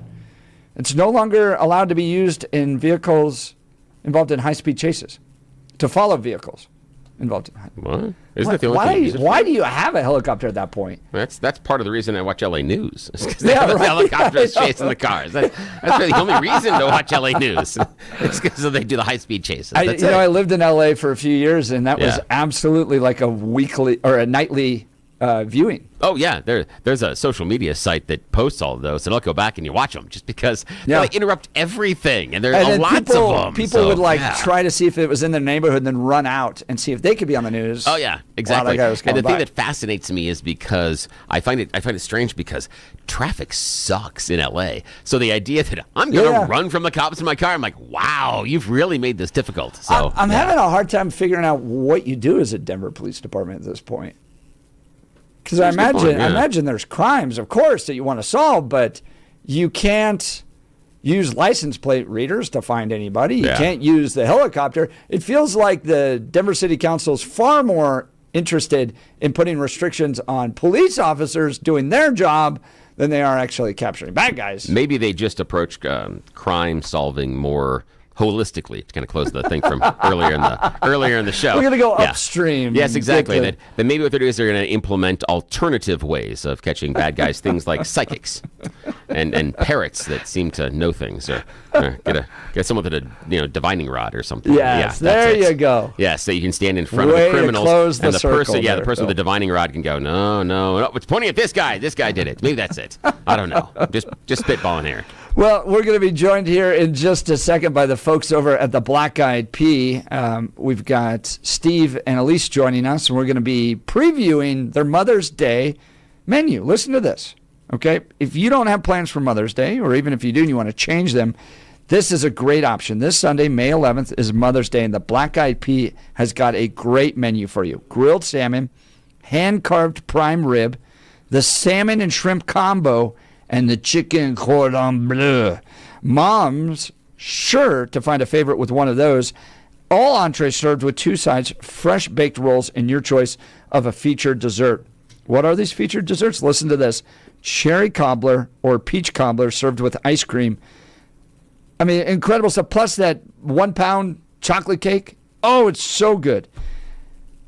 Guys, we know. I want to have an honest conversation with the dudes here. All right, you're not going to make dinner as good as Mom can. So why even try when there's a great option out there called the Black Eyed Pea? 8 locations. There's sure to be one near you, all along the I-25 corridor, one out in Inglewood, one in Parker, one in Lakewood. They're all over the place.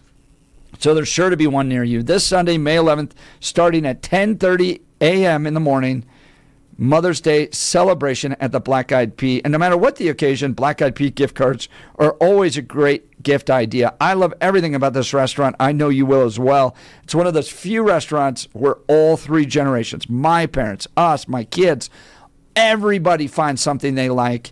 Especially my teenagers love the Black Eyed Pea. It's healthy food. It's maha, right? We're getting away from the processed stuff. This is locally sourced, good, healthy food. So let them do the cooking for you. Keep it in Colorado and visit the Black Eyed Pea near you. They're going to be live in studio next, and Billy and I are going to get to try some of it. So excited. It's going to be awesome. Now is time for your morning dose of news and comment with Blake Olson. Blake Olson. Blake Olson, news and comment. Well, good morning. It is 49, sunny in Denver. Going to be a beautiful day. Up and down the Front Range, expecting a high of 68 today. The 7-10 5-day forecast is coming up. Our top story, FBI Director Kash Patel in a hearing minutes ago with Senator Kennedy. Did Jeffrey Epstein hang himself or did somebody kill him? Senator, I believe he hung himself in a cell in the Metropolitan Detention Center. I think he has to say that. Are you going to release all the information about that?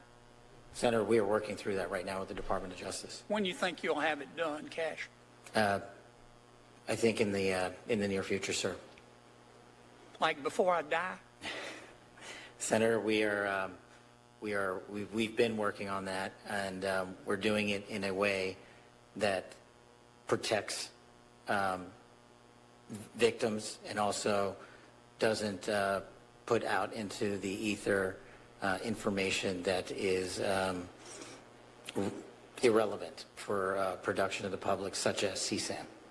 Thank you, Mr. Chairman. So much going on in D.C. right now. 47 calling today Victory Day, honoring the victory in World War II. Americans love that. And despite popular belief, Americans like the tariffs more than the media will tell you. So, tell us, how many people here love small businesses? There we go. How many people here like what Donald Trump is doing with tariffs? All right, there you have it. That was on Fox, and 47 calls Chair Jerome Powell, Fed Chair Jerome Powell, a fool this morning. And then a big presser talking about a full and comprehensive trade deal with the UK. That is going on right now as we speak. Unfairly discriminated against American products, but this is now turning out, I think, really to be a great deal for both countries because it'll be really great for the UK also. So, Prime Minister Keir Starmer on the phone with the president right now in the Oval Office in front of the media. There are going to be a lot of questions taking place and a lot of answers throughout the day on that one. So stay tuned for that. Douglas County Sheriff Darren Weekly on the show last hour. Also, he crushes it again when discussing the dummies in Denver City Council. It's absurd. It's infuriating that, the city of Denver, if the city of Denver gets sick, everybody else catches a cold around the entire metro area. And so the fact that they are not willing to utilize these license plate readers that literally helps us catch criminals on a daily basis. And I'm not just talking one or two. If I've got this platform up in my office, every couple of minutes I'm going to hear a ping. And what that is just a license plate that is passed by the camera, that the plate might be stolen, the vehicle might be stolen, the person might be wanted, the person could be a sex offender. But it also captures other things. Let's say your child gets kidnapped and we know what the plate or the vehicle description looks like. We might be able to capture that person before your child gets sexually assaulted or murdered. And so the fact that they're not utilizing this amazing technology is just absurd. Hello? Hello? Anybody home? Hey, think with flies. Listen, I think the American people demand action. Right? 100,000 people dying from drug poisonings every year. Special Agent in Charge Jonathan Poland, Rocky Mountain Field Division, DEA, on with Jeff and Billy also this morning. And after that big bust in the Springs a few weeks ago, the DEA continues to fight to clean up our communities. I think moms and dads around this country, they want justice. They want us working 7 days a week. And I tell you, my people are busting their ass. Obviously, you've seen from the news, there's been quite a few additional busts since that nightclub. We got more than one thing in our trick bag. So definitely been working some great cases with our partners over at the FBI. And Colorado House Assistant Minority Leader Ty Winter on the show also with highlights of what happened at the state capitol in the last legislative session, which has ended. We stayed united, and we're like everybody. We're a big family. There's days where we don't get along, and there's days where we beat each other up in the back room, but we come out united. So I think on that front we made, some big gains for Republicans around the state.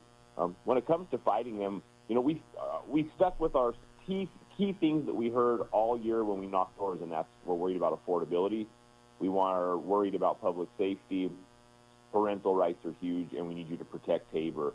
And I think that we did a good job on all fronts. I mean, the Tabor resolution didn't even make it based on the pushback that, we laid out in committees and in negotiations. So I think we had some wins. But he added that it was all about an assault on freedom and liberty once again by Democrats on Coloradans, and the Republicans will continue working to fight against it. Wow, what a show today. What a show this morning. Game 2, Nuggets at the Thunder, second round. Quite a different story from game 1. That's not working either. Jokic tried to hit Westbrook. Upstairs, slam down. Jalen Williams climbs the imaginary ladder. Thunder blowout and rumble past the Nuggets. Very predictable in a game 2 after the Nuggets stole game 1. 149-106 the final. Returns to Denver for games 3 and 4 tomorrow night. 45 in Castle Pines, 47 in Lakewood, 49 in Denver. Jeff and Billy continue. You can't filibuster here. This is not the filibuster playground. I think that should be our new name for this show. Jeff and Billy, the filibuster playground. Blake Olson, News Talk 710 KNUS. Upslope conditions are coming to an end, so warmer temperatures will return to Colorado, along with a few isolated showers and thunderstorms, but not as many as the last few days. Sunny to partly sunny, 60s and low 70s today, an isolated afternoon or evening thunderstorm, low to mid-40s and clear tonight, 70s Friday, maybe a late-day thunderstorm, 70s and 80s coming for the upcoming weekend with isolated late-day thunder. Weather sponsored by Colorado's Best Roofing, reminding you to protect your home from the harsh Colorado weather and schedule your free no-obligation roof inspection today at roofingcolorado.com. That's roofingcolorado.com. Meteorologist Don Day in the 710 KNUS Weather Center.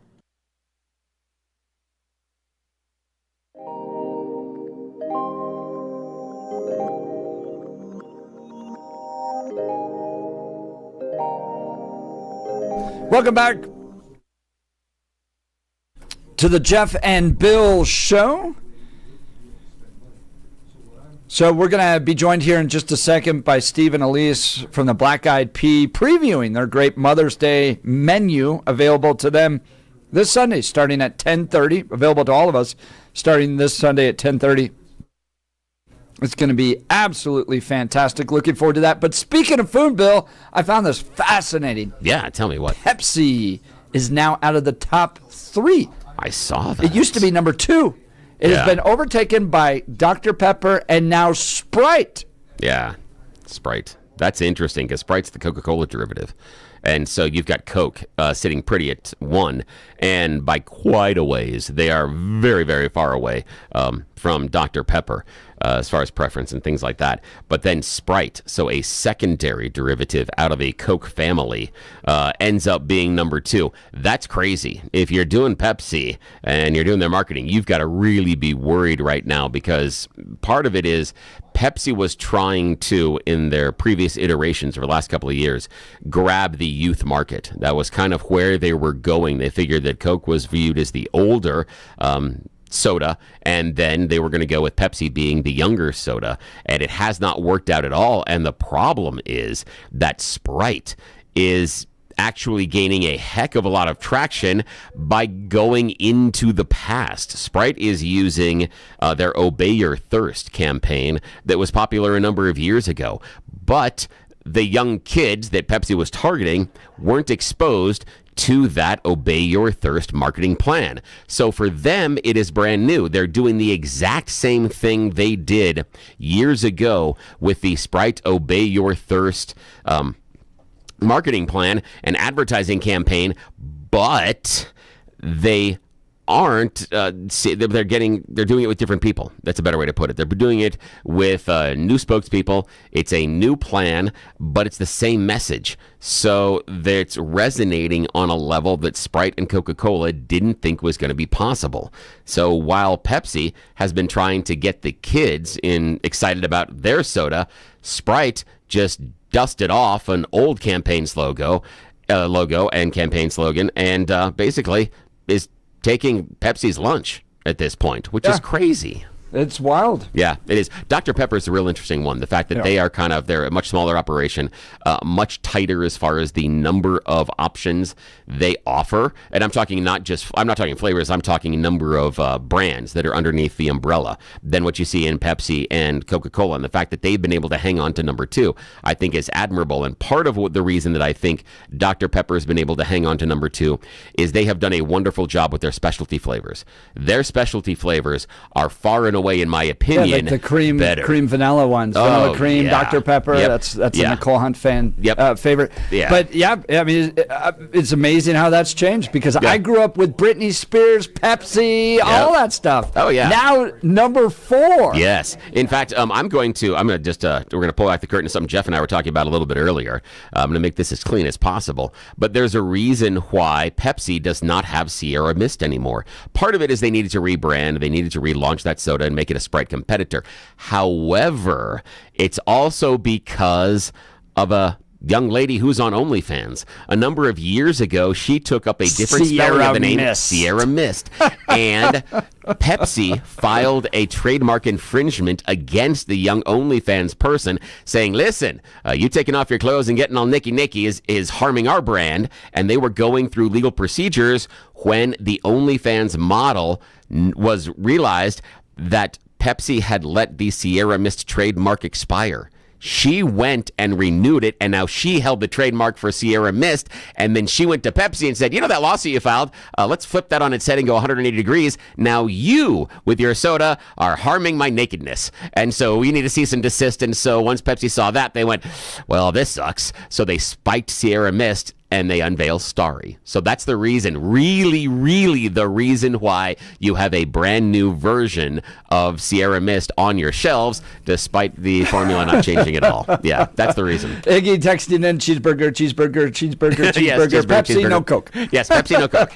It's fantastic. All right, they're live in studio. We're going to get to them next. We've got Steve and Elise with the Black Eyed Pea because this Sunday they have taken care of a very big problem for you, which is how do you cook for the woman that may be cooking all of the great meals in your life? You're not going to live up to her standard by yourself, so you can go to the Black Eyed Pea and they will take care of it for you. We'll talk with them in just a second. But guys, I want to talk to you. If you're losing your hair and desire to have it back, then Advanced Hair Restoration has the easiest guaranteed solution. Their simple one-day treatment offers life-changing results. I've seen it with my own eyes. Guys, it's not magic, but close to it. They put hair where you need it the most, and bam, it grows. It's actually science. Advanced Hair has it all. Top-rated Dr. Tanya Paul's modern technology, and best of all, you get your own natural hair that begins regrowing the very next day. Advanced Hair even guarantees it will grow for life. So schedule your free consultation now. It's 720-459-HAIR. If you qualify, you'll get $250 off and 250 free hair grafts. Advanced Hair is the winner of Westward's Best of Denver and has changed the lives of tens of thousands of people. So don't wait. Check it out. Check out the before and afters online for yourself, 720-459-HAIR or advancedhair.com. That's advancedhair.com. The team behind the Black Eyed Pea live in studio. You're listening to the Jeff and Bill Show. This is Denver's Talk Leader News Talk 710 KNUS.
Welcome back to the Jeff and Bill Show. You know I absolutely love this restaurant because it's one of the few ones where all three generations love it, right? Yeah. My parents love it because it's the just pure old school comfort food. I love it because it's healthy food. My kids love it because it's good big portions. So all my little track running kids that got to eat a lot of food, they love this restaurant. So we can go all three. And I am so grateful for their support of this show. They're live in studio, and they've got big Mother's Day operation coming up. I mean, thanks for being here, Steve and Elise. Thanks for having us. Thank you for having us. Mother's Day, what I love the fact that you all do this because every guy out there is scrambling to figure out what to do for Mother's Day, right? We're not going to cook anywhere near as good as what our mothers can cook. So if you're stuck trying to figure that out, we've got the perfect solution for you. Mother's Day, talk about some of this menu, Elise. Well, we have all of the favorites and something to impress your mom with as well, because I'm sure that's necessary. Yep. We have grilled salmon, ham carb prime rib, which is just incredible, super tender, salmon and shrimp combo, and then our chicken cordon bleu, which is what we bring back every year for Mother's Day, which is incredible with the Swiss cheese sauce, and it's wonderful.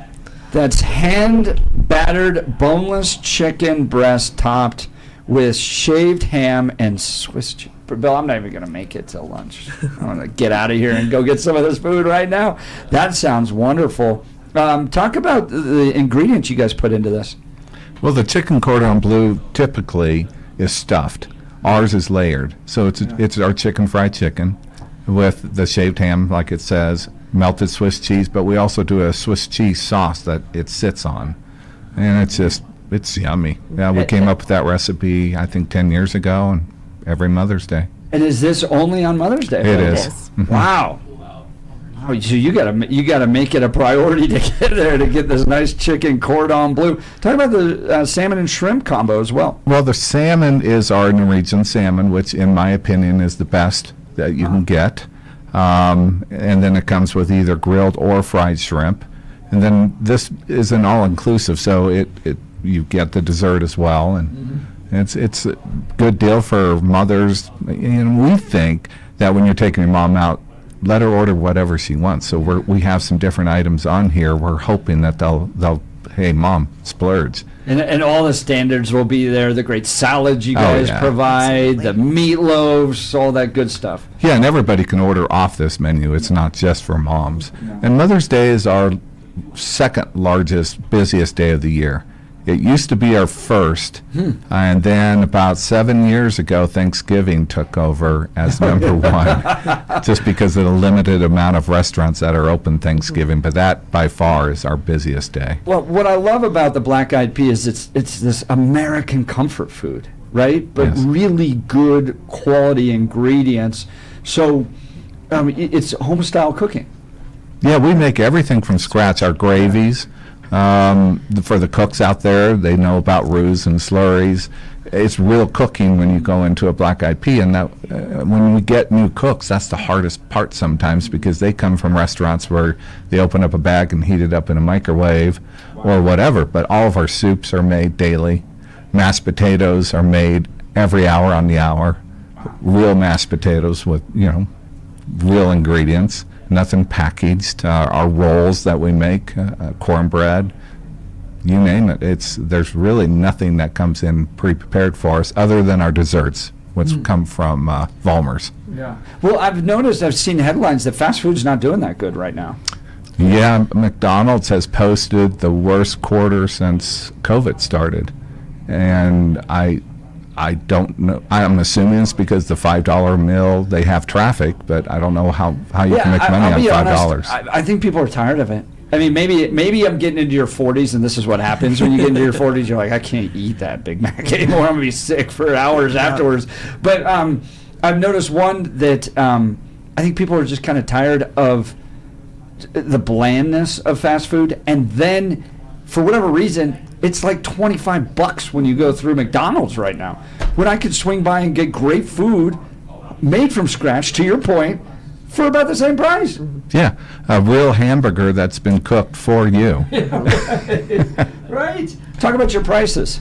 Our prices are reasonable. Unfortunately, we had to take like a 50-cent increase this year compared to some restaurants that have done $3 or $4 increases. My clientele just won't tolerate that. But we have anything we just brought out a lunch menu. We haven't had a lunch menu in probably 10 years. And we put 6 items on there for, what is it? $12.99. Yeah. Yeah, but it's still plenty of food. A lunch at the Black Eyed Pea for $12.99. Yes. Yep. So you guys are beating fast food at that point. Absolutely, and it's like you said, it's fresh ingredients. You're full. It doesn't. Our portions have not changed for lunch, so you're getting a great meal and leftovers to go home most of the time, as per usual. Yep. All right. So when I take the kids to eat there, we get the 1-pound chocolate cake, right? And that thing is so gooey and good. And we all get forks, right? And we all dive in, and the kids just love it. You got some great desserts, including some cobblers. We do make cobbler in-house. Yes. All of our cobblers. But yeah, and then we're introducing another cake, another 1-pound cake. We have the carrot cake, that's 1 pound, the chocolate, Bavarian chocolate cake, and then we're bringing in a lemon cake for the summertime, which is incredible with the raspberry drizzle on top. It's the perfect fresh large cake that you can bring in. That sounds great. Joining us live in studio, Steve and Elise from the Black Eyed Pea. Now, they're a lot of fun to follow on social media because you're not just, you're not a chain restaurant in the sense of just some corporation housed in even, far away. You guys run this here. You keep it in Colorado when you go and eat at a Black Eyed Pea. But you guys have had like car shows. You guys do a lot of fun things in the community. Yeah.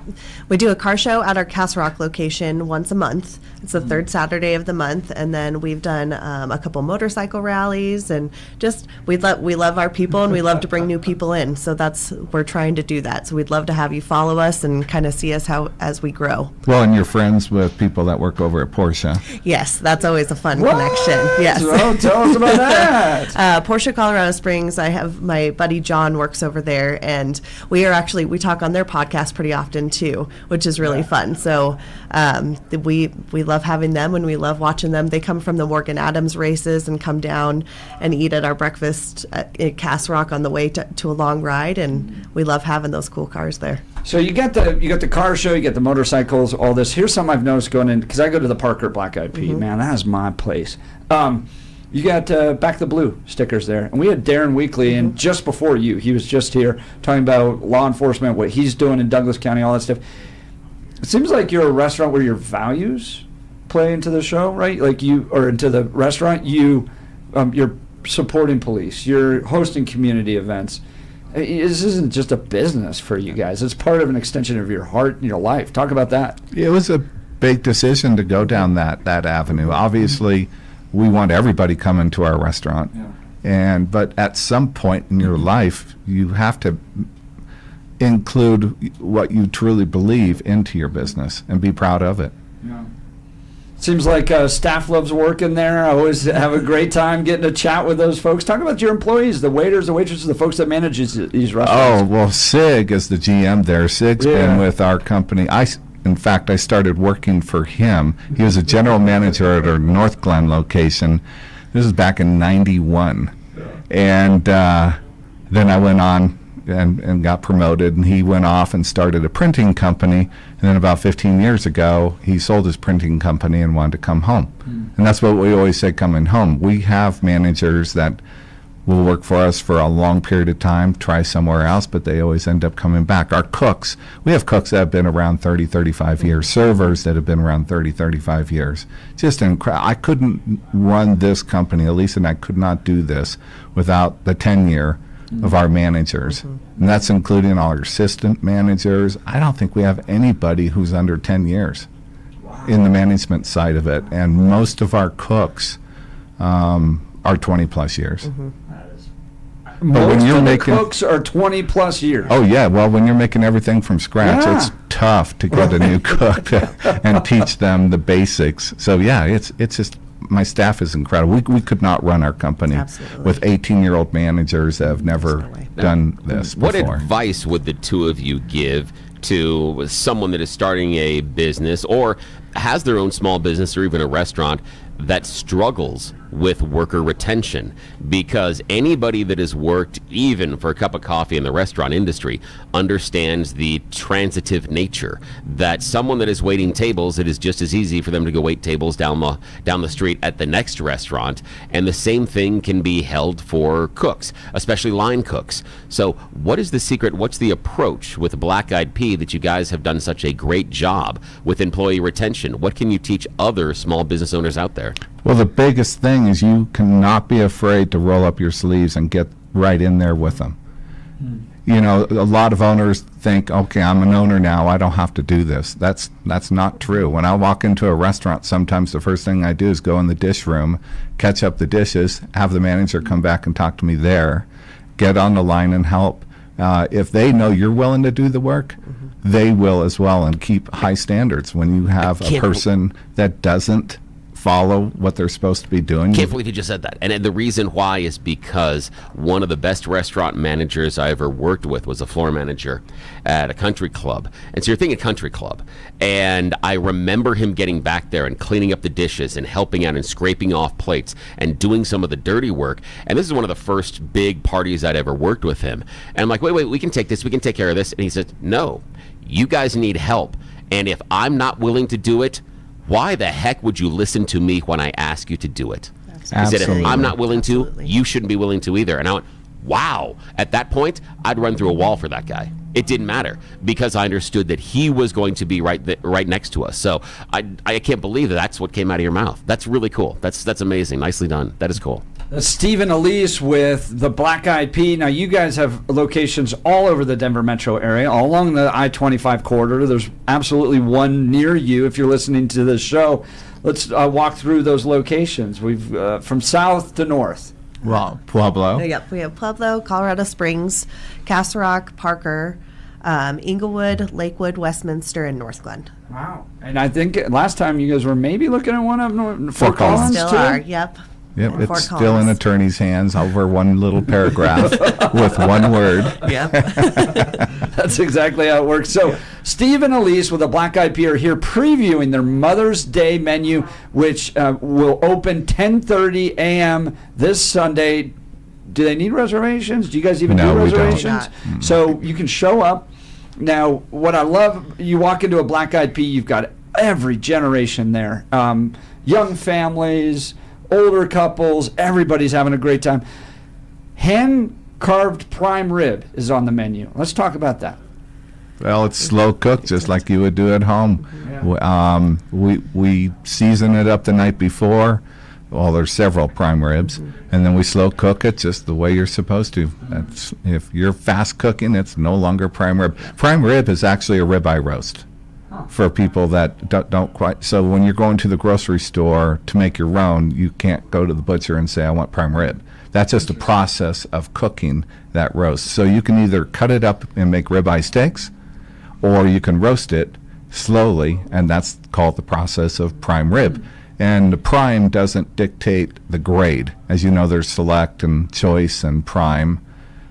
That has nothing, the prime word is the process of cooking it. So you can get a choice if you don't want to pay more. Obviously, prime beef is a lot more expensive than choice, which is a lot more expensive than select. Yeah.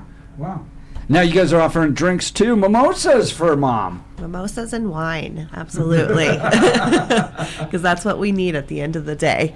So this will be one of your, as you mentioned, your second busiest day. So people should probably get there pretty early, right?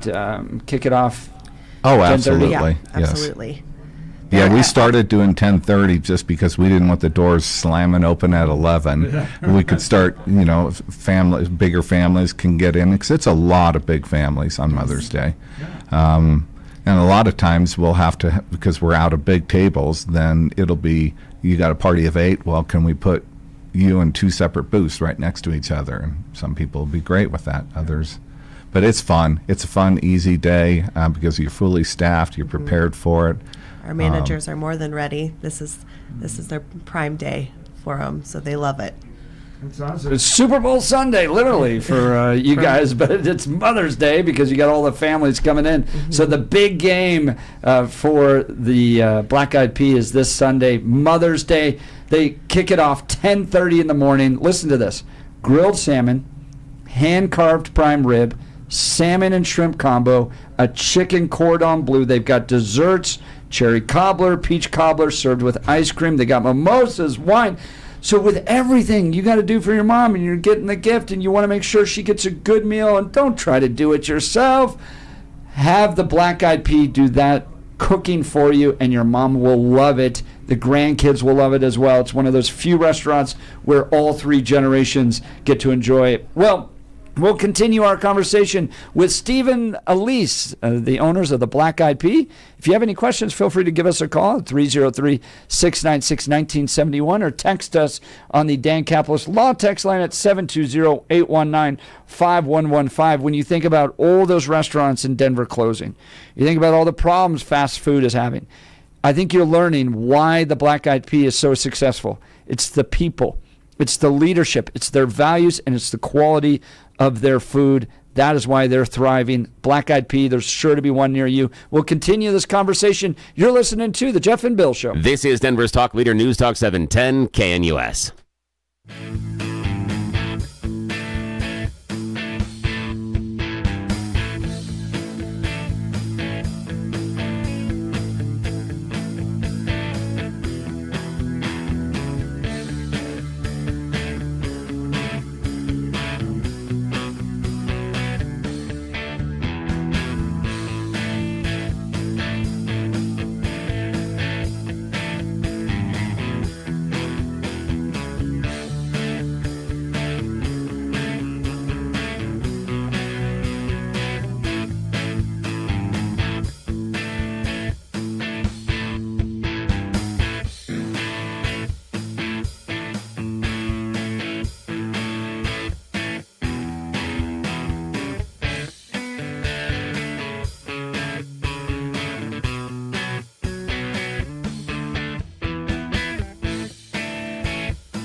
Welcome back to the Jeff and Bill Show. We're so very grateful for their support. Steve and Elise with the Black Eyed Pea, 8 locations. There's sure to be one near you. They've got a special Mother's Day menu for you this Sunday, so let them do the cooking. Keep it in Colorado. Yeah, and let them do the dishes. Your mother will too. love it. That's a big thing. Let them do the dishes. Lisa was telling me they're kicking off the whole summer menu. Everything, Really? Barbecue, all that stuff is coming up here soon. So, Elise, tell us all about it. Yeah, we're bringing back our Colorado cookout menu. So we have all of our barbecue. We have pulled pork, barbecue chicken breasts, and some sausages, which are we get them from Paladori, which is also a Colorado company. We love to support them, and they support us. And we have a couple new items on here. So we're going to do a barbecue sausage mac and cheese, which our mac and cheese is incredible, and adding our kielbasa sausage on there. Barbecue sausage mac and cheese. You can't go killing wrong. me. Oh my gosh! Yeah, please continue to describe it. Yep. So we got our incredible mac and cheese covered with our andouille sausage that we grill and slice up, and then a drizzle of barbecue sauce and green onions on top, which is wonderful. Ooh, that's nice. And then a red bean sausage cornbread. So our homemade cornbread with our homemade red beans and rice, but it's just red beans on top, sausage, and then some barbecue sauce on there. So it's just a big old comfort bowl. Oh, wow. Then, of course, the barbecue ribs, the brisket. Speechless. Yeah, I love the idea of using the sausage to mix with the creaminess and the tanginess of the mac and cheese, but then adding the barbecue over the top. But that's going to be a delicate balance because the barbecue sauce can easily overpower both the spices in the sausage and the mac and cheese. So I like the fact that that's that drizzle on top because you're going to get just a little bit of the flavor if you mix it in. Yeah, if you mix it in, it's going to have just a little tiny bit. It's like when you have to find the right balance of ketchup you put on your hash browns. Too much, and it's just ketchupy potatoes. Not so much fun. So I got a question since we got these two in here. Yeah. All right. They know the menu. Yes. Forwards and backwards. They have tried everything. They have constructed every element of what you could eat at the Black Eyed Pea. Yes. So what is it that you order when you go in? Well, if I'm having a down day, I go to my go-to, which is chicken fried chicken, mashed potatoes, and broccoli rice casserole. That's for when I'm just having a heck of a bad day. But there's times I'll just get turkey and dressing or meatloaf. What I'll do is I'll grill the meatloaf, and then I'll pour green chili on top. Wait, which is our Colorado meatloaf. I know, it's a twist. I thought about that. That's, ooh. Well, I'm not a big fan of brown gravy, even though we make it by scratch, or the tomato sauce that you can put on it. And I thought, I love green chili. Let me give this a try. And green chili. That's really smart. That is, because you've got some spicy, you've got some savory in there. You've got, that's like low-key genius. That's really neat because of the mixing of the two flavors. Oh, I'm going to have to try that one. Guys, we do have a complaint coming in here, and I think it's important for us to address these. Yes. Okay, so brace yourself. I'm on a diet, and you guys are killing me.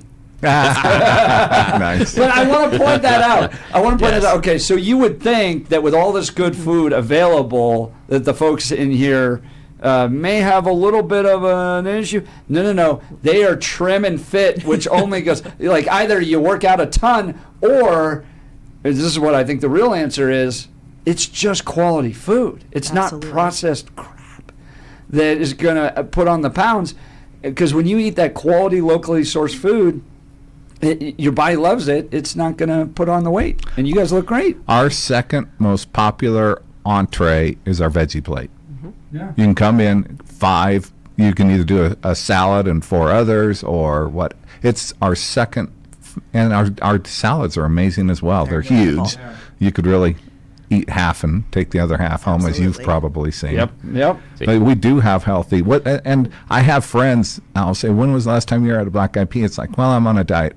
well, yeah, but we have other things than chicken fried steak, chicken fried chicken. It's like, nope. The best thing is that if you order the salad or the veggie plate, then that means you've saved just enough calories to get the chocolate cake. Yes, sir. Just saying, Exactly. I'm just saying balance. All right, so we didn't hear from Elise yet. Elise, the secret menu that you love, the item. That's hard. So I'm on low carb right now, and so I do either the Fiesta chicken salad or a it's our Southwest chicken wrap, and then a baked sweet potato with nothing in it. Both are delicious, but if, like we're talking about a sad day, our chicken tenders, broccoli rice casserole, and cinnamon apples. And I've had that. He used to bring it home to me when I was little and had a bad day. And it is now my daughter's favorite thing to eat, and now mine on a sad day. And it's just the best comfort food. It makes you happy. I think I picked up that you both love the broccoli rice casserole. Oh, yeah.